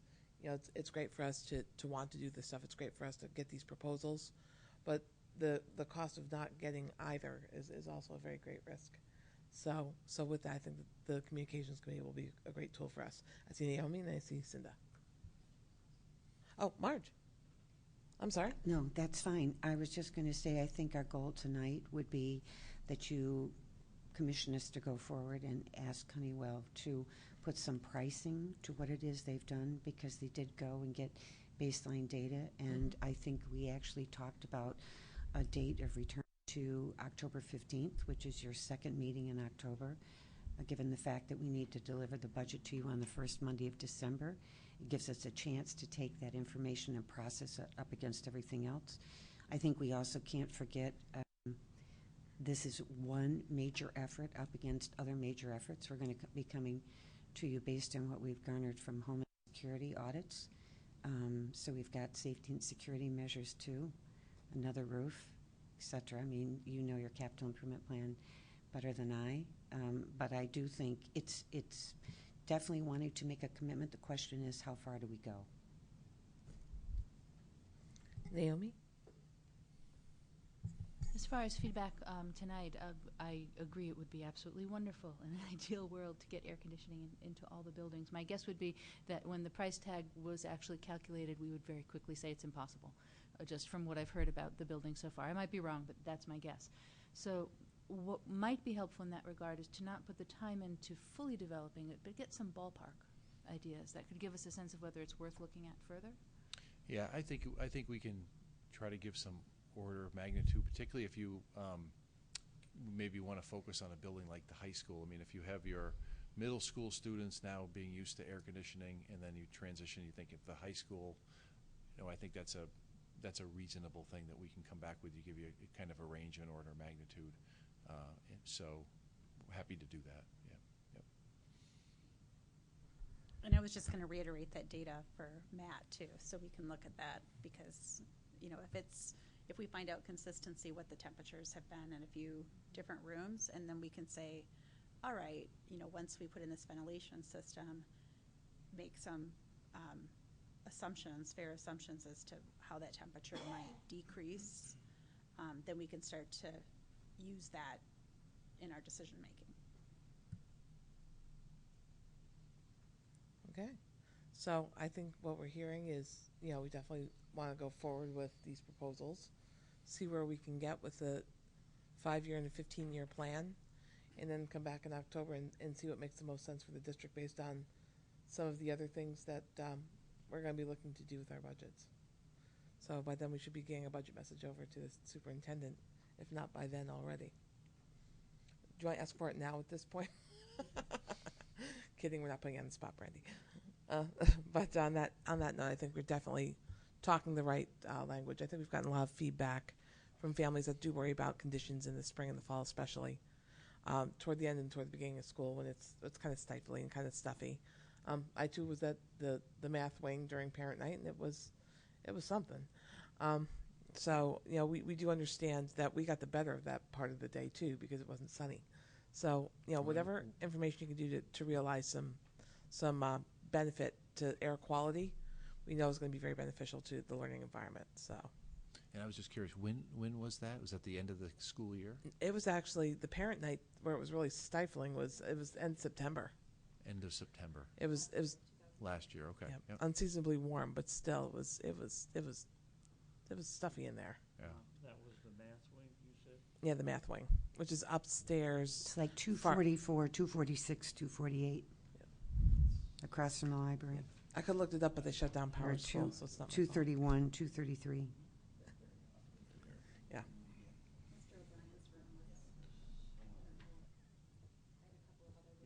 you see, Yeah. 231, 233, that's not air conditioning. Just out the side of the realm of where the air conditioning Yep. is. I assure you we believe you. There's no ventilation there other than exhaust. Yep. No, it was something. So excellent. I think you've come up with the right level ideas. And were there other? Oh, thank you, Brandy. So one of mine is at JMUS, or was at JMUS, and I have 2 going in. And this particular school year, it was quite warm towards the end. And while I realize the air conditioning is probably ideal for all, is there an other alternative at JMUS that might be sufficient either per classroom or something that can not necessarily cool the air, but really is an exhaust system available, or is there other alternatives that we could utilize at JMUS in the interim to help the students there? Because there were a few days in particular where I actually had one of mine stay home because it was quite warm. These are the shoulder months that are like September or Correct. May or yeah. June. Yeah. And we have this portable R2D2 air conditioning unit, and I almost was like, maybe we should just, you know, is that an option, or what are the interim options? Because while the entire school might not be cost effective, there should be at least an alternative or something that we can think of in the short term that might be able to alleviate some of the circulatory issues of the upstairs units. So Yeah. I mean, a typical approach in the school is the offices, the computer rooms, those are the year-round locations, if you will, and those are air-conditioned. And, you know, again, we're happy to give you some order of magnitude to give you an idea of, you know, do you want to go down this road and in all the buildings? In JMU, I'm not sure. There's several spaces in JMU that don't have co-compliant ventilation systems now. So putting one in and having the ability through control software to try to bring in as much outside air as you can in the colder time of the day to flush the building out, move around with fans, that will help. When you get into these shoulder months, though, that are really warm, that's only going to go so far. And you really need to have mechanical cooling to do the job then. So that to me gets back to this philosophical discussion of the board of, is that a route from a policy standpoint you want to go down? Because it is a substantial increase in cost, not only in terms of construction cost, operating cost as well in those times in terms of the energy usage of it. So all of these things are possible, but if it's these concentrated, really super 90-degree days in May or June or September, it even absent of air conditioning, it's gonna get hot, and it's hard to, unless you bring in portable units like you said and If I have could- a temporary solution. If I could just kind of give some more information. The portable units that we have been using, they try and work, but they're not that effective. So what we've been doing is in the student services budget for the past few years, those rooms that have kids with respiratory issues, we have been putting in split AC units where you have the condenser probably on the roof and then the units inside the classrooms, like the computer classrooms. We have been putting those in classrooms that are identified, and for 2 rooms it's around $30,000. So that's what a split AC unit will run to take care of a classroom size area, 15,000 a room basically. And that's more But permanent. if you want to spread it out and make it a larger unit, there's probably some economies of scale, but it's expensive to put AC. And I'm not sure, I know you have the unit ventilators, and I know they would help, but I don't think they would help to the degree that people were probably looking for. This You know? Yeah, there are options we can explore, like whether it's a split system or there's that will do heating and cooling. Yes. So you can make some choices there. I mean, I think if you have certain areas or certain buildings you want us to concentrate on, we can come up with some design alternatives or possibilities for you. Try to give you an order of magnitude of cost, and then with that information you can decide if you want to do it. But you're right. That's a good example of, instead of a window air conditioner, put something more permanent into areas that have a special need. Yeah, thanks. And the other thing is that Jim mentioned originally was, you can, if we are putting in univentilators in the classrooms for ventilation, you can add air conditioning to those univentilators when you put them in. They have a separate coil in them, they have a condensing unit outside, and that they can do that. They're more expensive than just a univent, but it would be probably less expensive than going back in and doing 1 or 2 rooms, 3 or 4 rooms here and there, Right. with a separate split system like Correct. Matt is doing now. Right. You know, but to do the whole school that way would be very expensive. And as Jim said, you add air conditioning, you add more energy costs, you add air conditioning, you add a lot more maintenance, especially all these little individual units, because they're going to require more maintenance. So it's something, I don't disagree that it's not necessary. I mean, it is necessary to keep the rooms cool as well as it is ventilated, but where are you going to stop, or how far are you going to go? Well, I'm just glad that in 2004 the board made the decision to add air conditioning into the middle school, which was a good decision to make while it was being constructed and it could be designed in. I think if I remember correctly, the incremental increase in cost was around $350,000 to engineer it in and actually put air conditioning in that building while you were building the building. It's tough to retrofit. But have you done any kind of calculation as what it costs you to run that? Over and above Over and a above? building without Probably air an extra conditioning? 30 grand a year in electricity, I would say. At least, I would think. Yeah, 30 to So- 40. Just off the top of my head, Yeah. Wally. Well, that's why I'm hoping the data will really help us on the temperature of those rooms, because my gut is that the areas that are of the greatest need would be the upstairs at JMU's and at the high school. So maybe that's a better approach if you're going to kind of give us a magnitude. Yep. Rough ball would be to look at those 2 upstairs areas versus the entire high school or the entire JMUs. Maybe just look at the, Where the heat rises, yeah. you're saying? I mean, Yeah. it's just, that's just a fact. Heat rises and it's in an old brick building-ish, so. With your feedback, we will make sure that as we go through the buildings, we will keep an air conditioning option in mind and trying to give you a sense of order magnitude increases, and can update Matt and Marge accordingly through the planning of that. So thank you for the feedback. Thank you. So do you need anything more from us to, okay. Yeah, no, we just wanted to come back from the last meeting, update you, and then get some further direction from you before we went to this next step. Sounds great.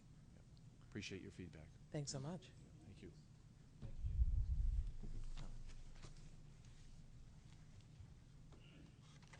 Excellent. So we are on to item number 6, which is the review of revised job descriptions for the Merrimack Educational Support Staff. I bring to the table HR Director Linda Hastings, and MESA President is Carol Scopa. And is Kim coming as well?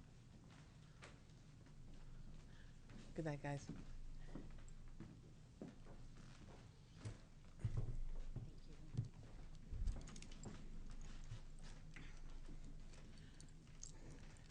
Good evening. Hello, hello.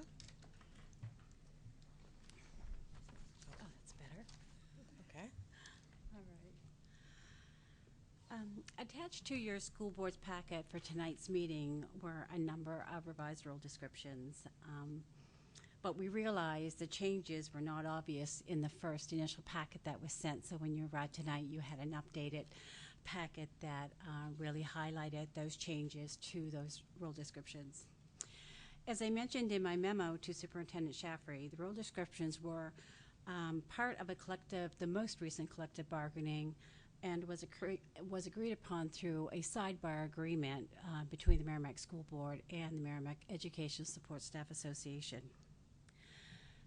I do want to point out, though, that just to give a little bit of history, the last revisions of these role descriptions were in 2003, so that was 15 years ago. There was one additional role description that was created in 2007, which was our kindergarten instructional assistant, due to the fact that that was when we introduced the kindergarten to the Merrimack School District. Before we actually get started, I would like to publicly thank the committee who spent a number of hours doing these revisions. Carol Scopa and her committee did a wonderful job. It wasn't as rigorous as it was back in 2003, because I think at that point in time we basically created new role descriptions because the other ones were, I would say, ancient, from 1983. Yes, so they were. It was a big demand to get those going, and then again this past bargaining, we updated those again.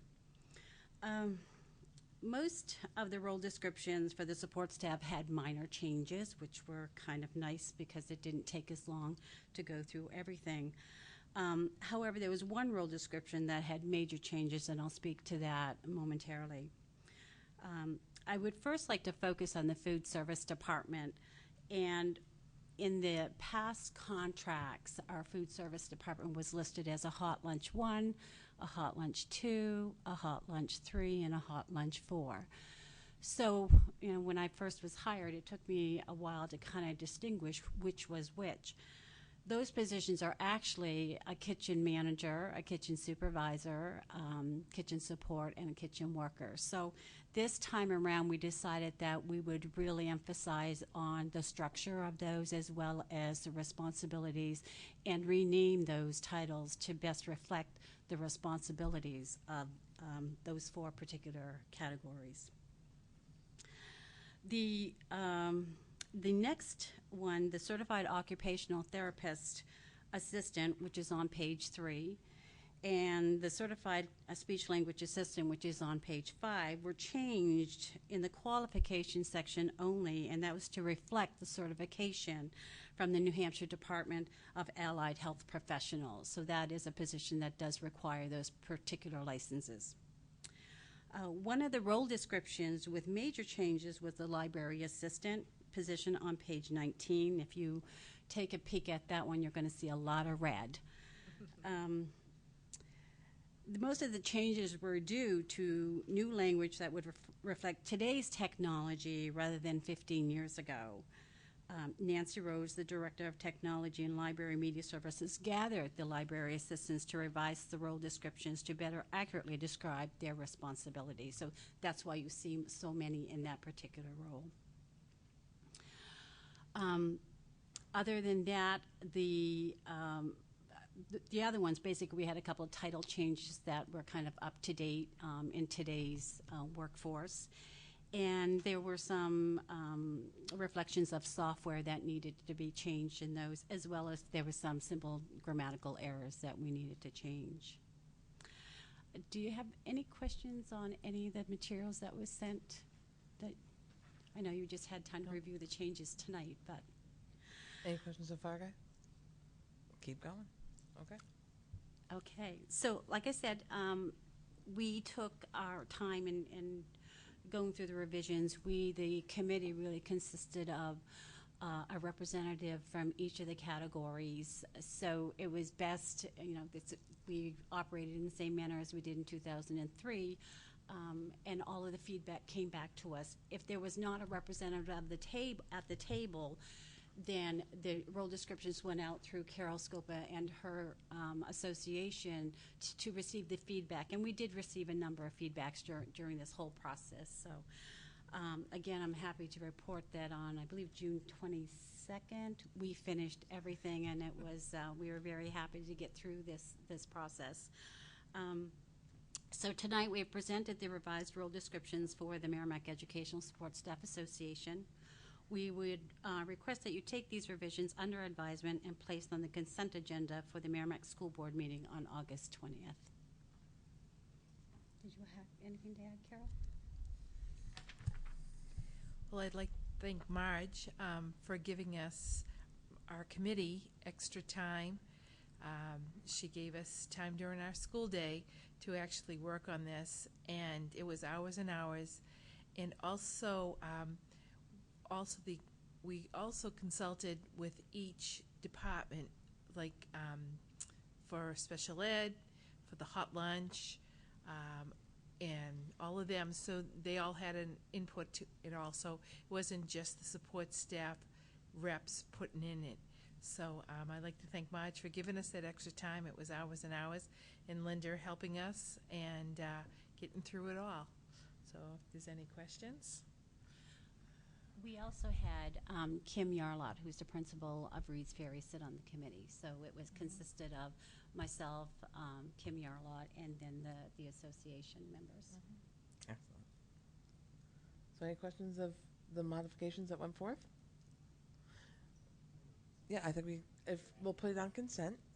If something comes up where there are questions, we'll let you know. We'll take it off consent at that point, have more discussion if something comes up between now and then.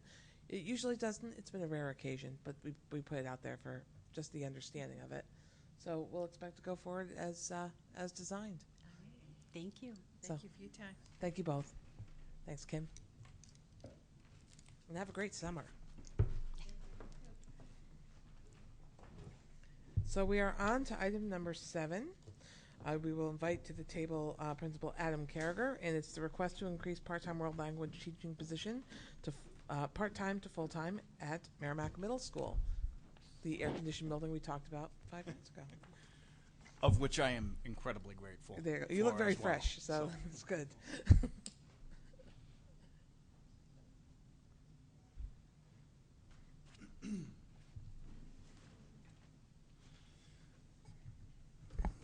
So I apologize because I don't believe I made enough copies of the paper going around, but I'll be happy to send over some copies for make sure that, especially the Sandy I know, who's keeping notes over there. So So I've asked to come to the board this evening because basically the potential there of a need for a full-time world language staff member, which we've had a part-time over the past few years. We know, given the recent world language curriculum review that has begun, just the essential importance to maintaining a smaller class size for the success of these students. The importance of the teacher to have the ability to monitor students' progress related to the auditory, very unique to the world language programming. Having to make sure that all the components of the vocabulary and grammar are there and verbally, that they're able to understand it auditorily, as well as be able to record it written. So there's many components that really require for there to be a smaller size than perhaps otherwise. As the numbers that I gave you show, in our 8th grade class in particular, in the 18-19 year, with 2.5 world language teachers, it would be the part-time teachers' efforts would be focused with the 7th grade students coming in. But the 8th grade would be at an average of 27.8 in those classes. Given a full-time world language educator, it would decrease that to 18.5 for that 8th grade. Obviously, the 7th grade would remain the same. So those are the numbers that I felt like were very important to be able to provide to you, because I know that data is the reason that you guys, the things you like to see in order to make an informed decision. It's what I like to be able to provide, and it's why I'm here tonight, is because I looked at this and I simply said, that's a lot higher than I think we really want it to be in order to make an optimal experience for our students. So it really comes down to being able to monitor, being able to provide the individualized instruction that students potentially need. So from a numbers perspective, that's what that is. From a programming perspective, this is a little bit more about my vision and my team's vision for what we want to do for our middle school students related to world language. As it has stood for my time here, which I'm going into my 10th year, as assistant principal, now principal at the middle school, a student made a decision in 6th grade. At the end of their 6th grade year, they decided, I'm going to be a Spanish, I am going to take French, or I'm going to take what you guys would know as TAPE class. All right, those were the decisions that you made as a student in the 6th grade. A student who chose not to take a world language would then not be able to have a world language experience until they got to Merrimack High School. So part of what my vision is for our middle school students, because we know the value of world language is so multifaceted, is to try to provide an opportunity for students to be able to begin participating at the 8th grade level. So if you have come to the middle school and there's some struggles, there's some challenges related to your transition, it doesn't mean that you won't have a world language experience ever at Merrimack Middle School. It means that there will be an opportunity to have a world language experience at Merrimack Middle School during your 8th grade year. And there will be another option or another opportunity to choose or to have the chance to participate in that kind of a program. And the idea, I think the focus of it would ultimately be to be something that would be preparatory in nature, so that students would really continue to build on the skills that they're receiving at the upper elementary school through the French and Spanish program, so that they are even more prepared for what the future holds for them as they go on to Merrimack High School or college or career. So that's part of the vision of what we want to do for these kids. And there's also a component, I'm sorry I kind of jumped off page a little bit, but the idea that we would be able to provide this experience for students who are coming into our school as an 8th grade student. We have pretty significant fluctuations of kids going in and out of our building over the course of a summertime. And it's very hard to have that conversation with a parent saying, yeah, I'm sorry, your student didn't take world language at the school that they came from because it wasn't offered, and unfortunately you're not going to be able to have it now. you'll have to wait until you get to high school. And it's hard when you have a kid who really wants to be able to do something and really wants to begin their learning there. It's also an opportunity, I think, for some students who perhaps may have signed up for that world language program, but weren't fully there yet, to be able to have an opportunity to continue growing where they're at without the pressure of continuing on moving forward from a starting point that's already further down the road than they're actually at. To be able to start and say, okay, my focus is going to be to allow myself to have a good understanding of world language at a basic level to help me move forward when I get into my future academics, my high school career. So, all very important reasons as to why we would like to have that on top of just a numbers game. Ultimately, I welcome your questions. I'll do my best to provide you as much as I can information-wise related to this. Okay. Andy? So I don't disagree with what you want to do. I mean, I think the numbers, the approach, the class sizes, that speaks to themselves. I mean, I agree with the flexibility around the world language. The question actually goes to either Mark or Matt, and that's the cost.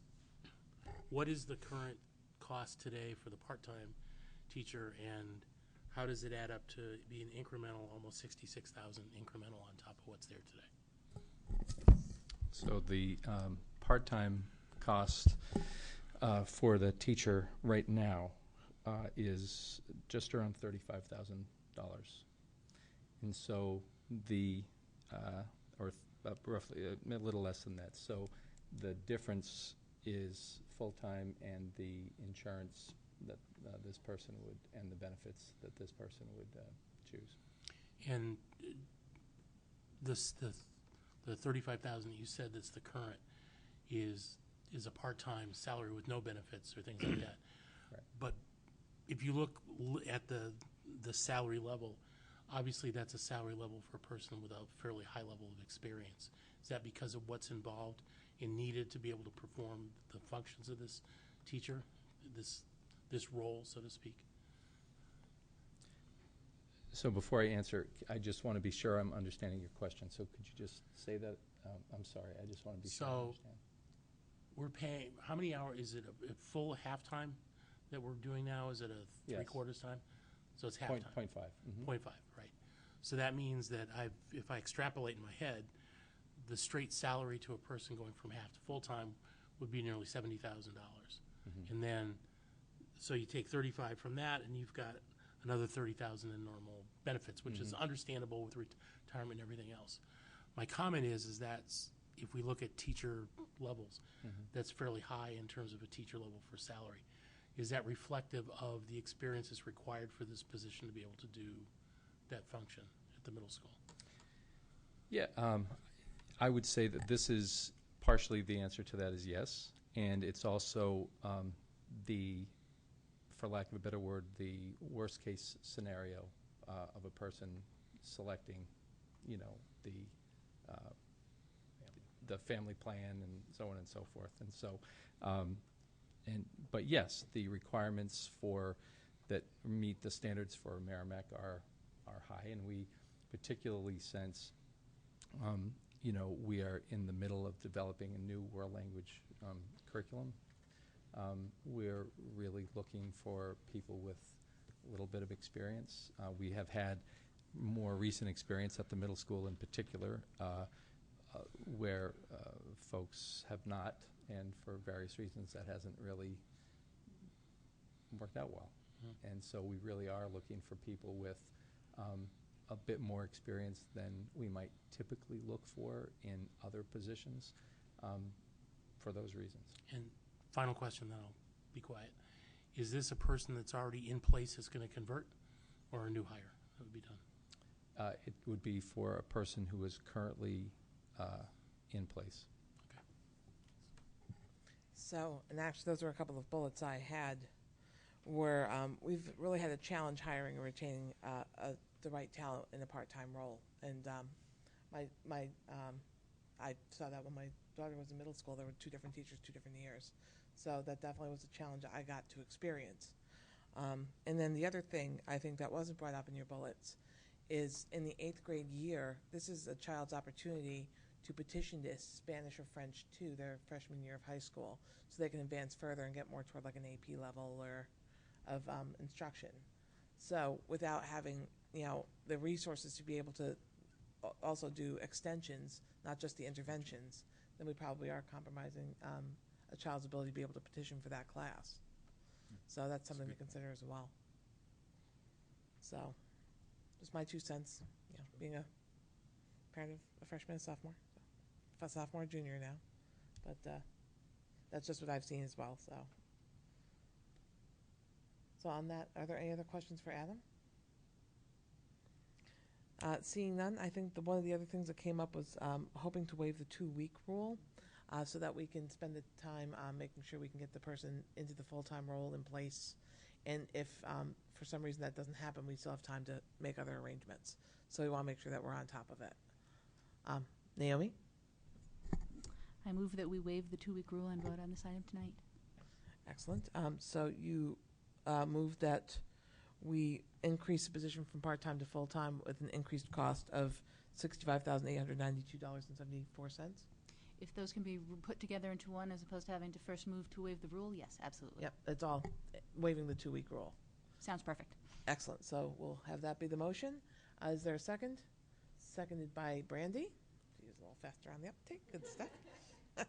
It's all like a race now. I got a whole table. So are there any comments to the motion? Naomi? I really like this. I think it's just the kind of thing that we need to see. I mean, it's taking a successful program and giving it what it needs to become even better. So thank you for bringing it to us. Yep, thank you. Excellent. Cinda?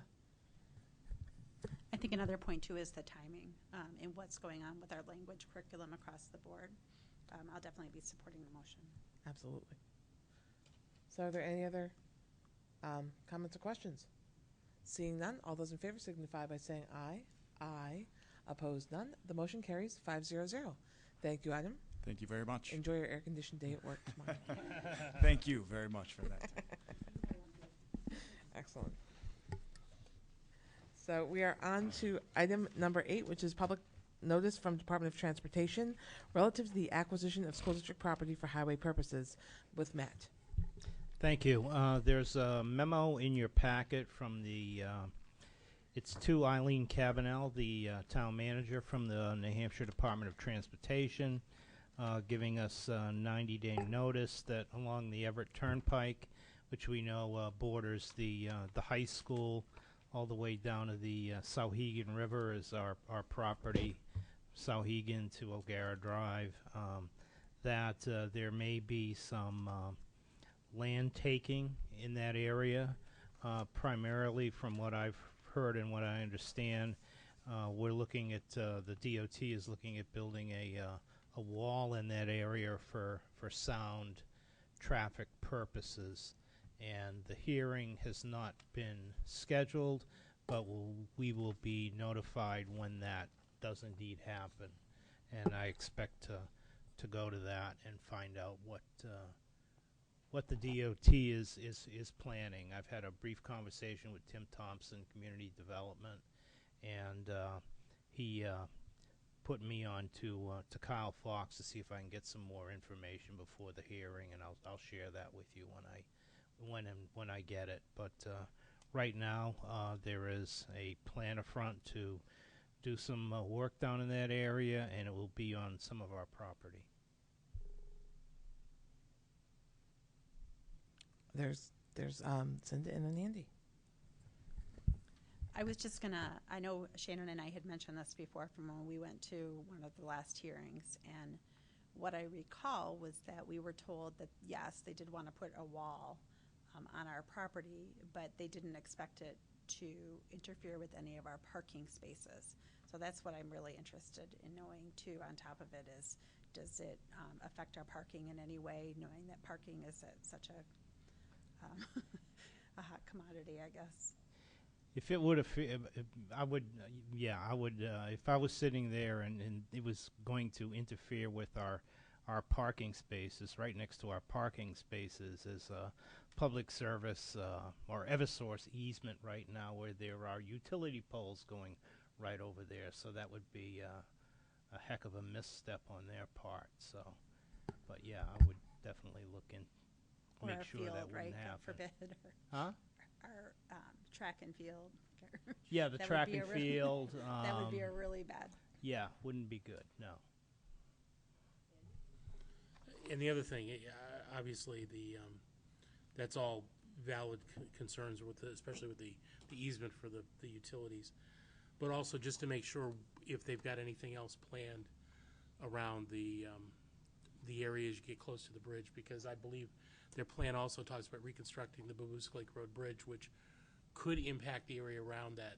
I mean, I know where the skate park is now. We've been talking about that.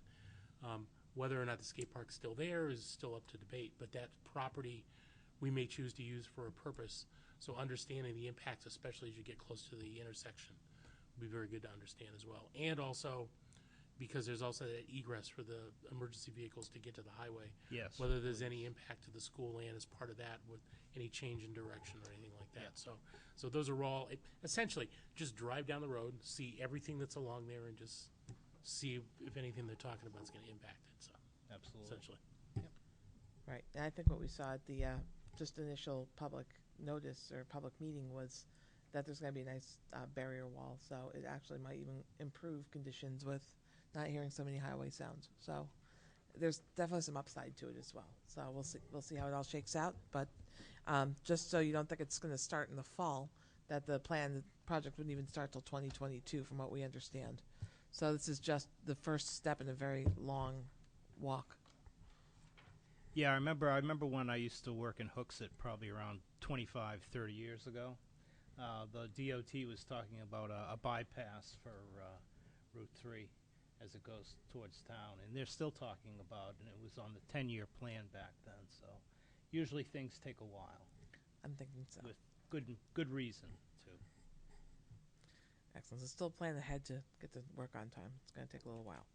Only 2 lanes. So that, if there are any questions, or I don't think there are, so good.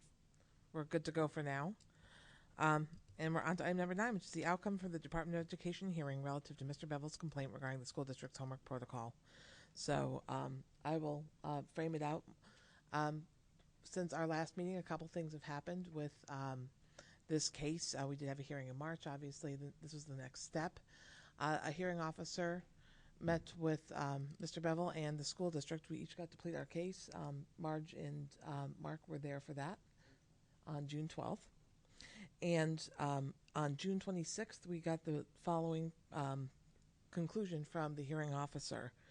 And that is, this case presents a situation where a parent who disagrees with the general policy decision of the Merrimack School District is attempting to challenge that decision through the administrative hearing process.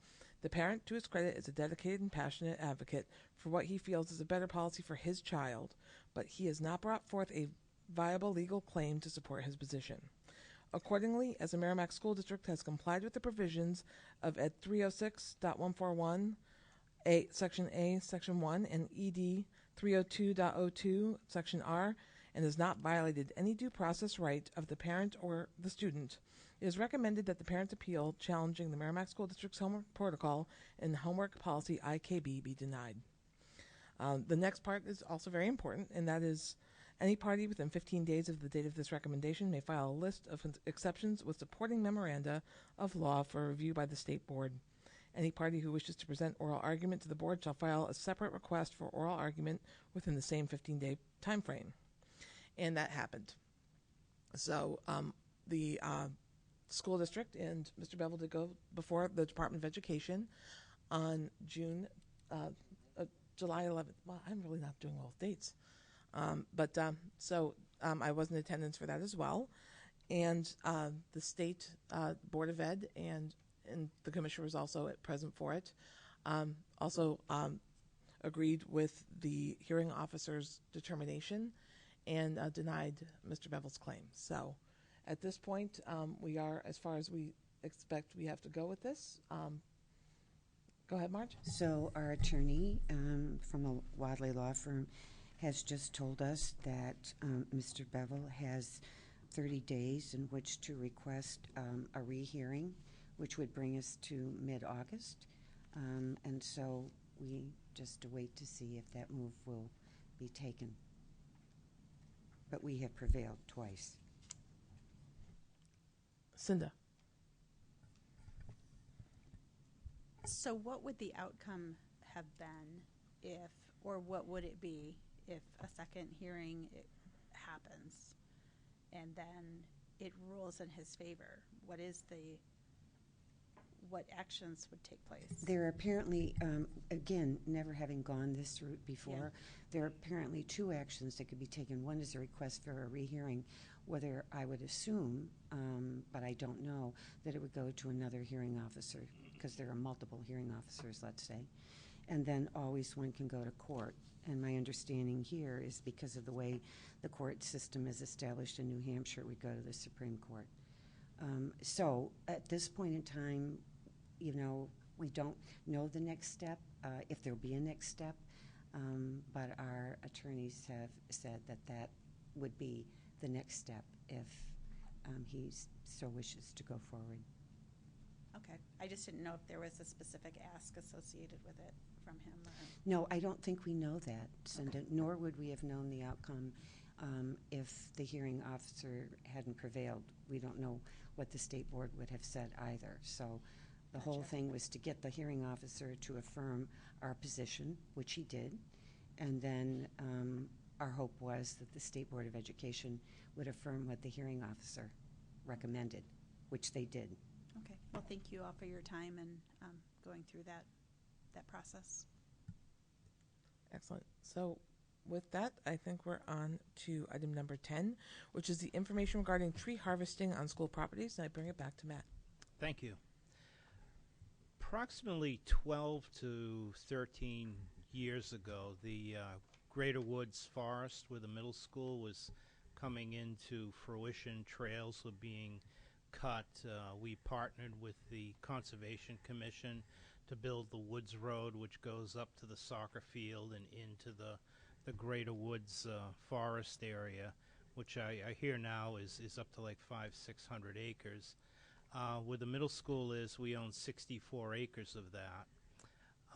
Up the road, when you go towards Amherst on Babusick Lake Road, at the intersection or the fork where South Babusick Lake Road adjoins it, there's a parcel of land called the Timmins site. It's around 40 acres. That was another area, a wooded site that we owned. And Thornton's Ferry Elementary School had a fairly well-established wooded site also. So in concert with the Conservation Commission, we hired a licensed forester from Bay State Forestry, whose name was Michael Powers, and who did a forest management plan.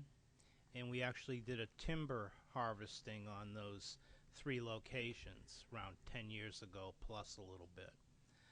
And after that point in time, it said after a 10-year period after the harvest, because each tree was individually marked, and the goal of a timber harvest is to reduce the canopy of trees, because when you have a lot of old growth forests, you have a large canopy of trees, and it doesn't let the sunlight hit the ground. So a lot of the vegetation that animals will eat just doesn't grow because of the shade factor. So the whole premise behind doing a forest management plan is to take some of that older growth timber out of there, open up the canopy, allow the sunlight to hit the ground, and allow new vegetation to grow. So it's been a little bit over 10 years, and I was just kind of thinking one day, and I said, boy, I should probably give Mike Powers a call and have him just go out and take a peek. And Mike, being the great partner that he is, and along with Dan Sear, who has since passed away, unfortunately, Mike went out to the 3 properties that and gave us a bit of a estimate of what he thought. He thinks that it's we should go probably another 5 years and then revisit it as far as doing a harvest. And just so you know, the money from the first harvest, there was a warrant article created at the board level, which was brought forward to the deliberative session, which passed by a vote, to capture those monies and put them into to a fund to sustain the forest that we do own. There's around $30,000 in there right now, and it would grow by any future timber harvest that we have or any donations, or it would be decreased by any expenditures that the board wanted to make because they're agents to expend from that fund to sustain the forest or to be utilized for an outdoor classroom at the middle school. That was part of the creation of the fund, part of the goal of the fund: sustain forestry, develop outdoor classroom, etc. So right now we're fine. It's been over 10 years. So in another 5 years, we'll take a look at it again and have Mike come down or somebody from Bay State and do another walkthrough and survey and see what they have to say. But it's just something that was a long time ago, and now it's come back around. And so I thought you should know that we did take a look at it, and just to make you aware of the fund and what the purpose of it is. Andy? So a while back, there was a discussion at the table about potentially creating fields in one or a couple of the different properties that are listed there. If a future board or some entity worked at creating fields there, that does impact some of that area that would be normally part of the harvesting, correct? Yes, correct. Okay. Any other questions? Okay, we'll see you in 5 years. Don't go anywhere. I'm not planning on. Excellent.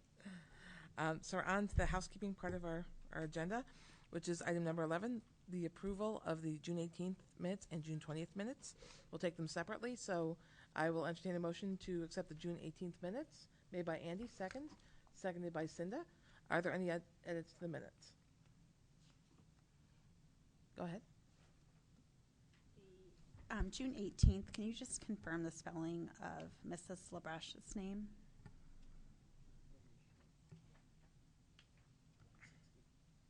I'm sorry, page 2, line 60 of the June 18th.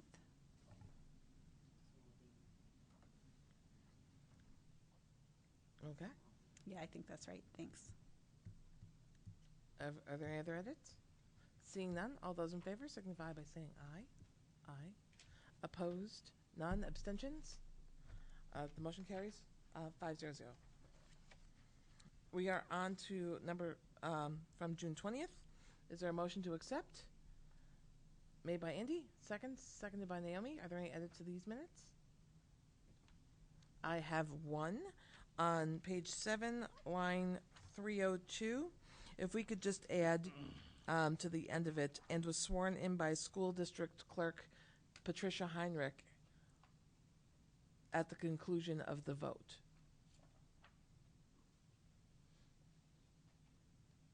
And that's all I had. So if there are no other edits, all those in favor signify by saying aye. Aye. Opposed? None. Abstentions? 1. So Brandy is abstaining. So the motion carries 401. We are on to item number 12, which is the acceptance of gifts and grants under $5,000, and back to Matt. Thank you. As you know, we appreciate all the gifts and grants, but this has been one of the more interesting ones because it caused me to do a little bit of research on what a camera obscura is. So we have our first gift. It's from the Merrimack Lions Club, the C. Pearsall grant, specifically to faculty members Amy Piccolo and Sean Mueller, in the amount of $1,000, and it's to fund materials and supply for a photography class, basically, for a camera obscura, which is essentially the ancestor of the photographic camera. If you would take a it was bright outside and you would take a darkened room and poke a pinhole in it, you could look at the wall across and everything would be upside down and you could see everything there on the wall. So it's to really give the kids a history of photography and how everything started. And I think it's kind of cool, really, to get into this type of low-tech, historical kind of item that's been around for a millennial or so. That's the trailer that they came and talked to us about, right? Yes. They're going to build it in the trailer, right? Yeah, so that's really kind of neat. So that's $1,000. Next we have $4,000, which kind of goes along with the $1,000 from NISTE, which is the New Hampshire Society of Technology and Education. $4,000 to Merrimack High School to fund infrastructure and professional development for the experimental photography course. So we thank them very much for that. So those are the two you have before you this evening. Is there a motion, Andy? So just a quick question. These Sure. are both grants, not gifts. Is that correct? Both grants? Okay. Yes. Okay. Now you're still taking it. Go for it. No, I'll move. Go for it. I'll move that we accept the both of these grants as read, hopefully helping the program of our Find 2 technology instructors move forward that they presented to us. Excellent. Second? Seconded by Cinda. Are there any questions or comments to the motion? With our great gratitude, innovation does sometimes take a little investment, and it's great when we have resources like that, and actually having those teachers go out and find those resources and advocate for them. You know, that's really showing a commitment to the course. So looking forward to some great results this fall. So with that, we'll put the motion to a vote. All those in favor signify by saying aye. Aye. Opposed? None. The motion carries 5-0-0. We are on to consent with Mark. So under consent tonight, we have the following teacher resignation. Chris Whiteman, technology education teacher at Merrimack Middle School. And in addition, we have the following nominations.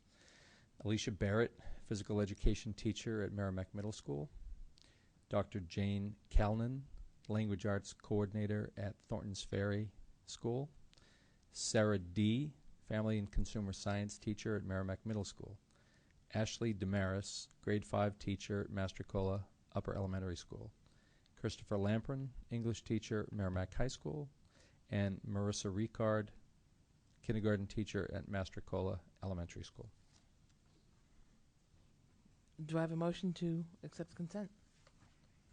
Made by Andy. Go ahead. I move that we accept the consent agenda as read. Is there a second?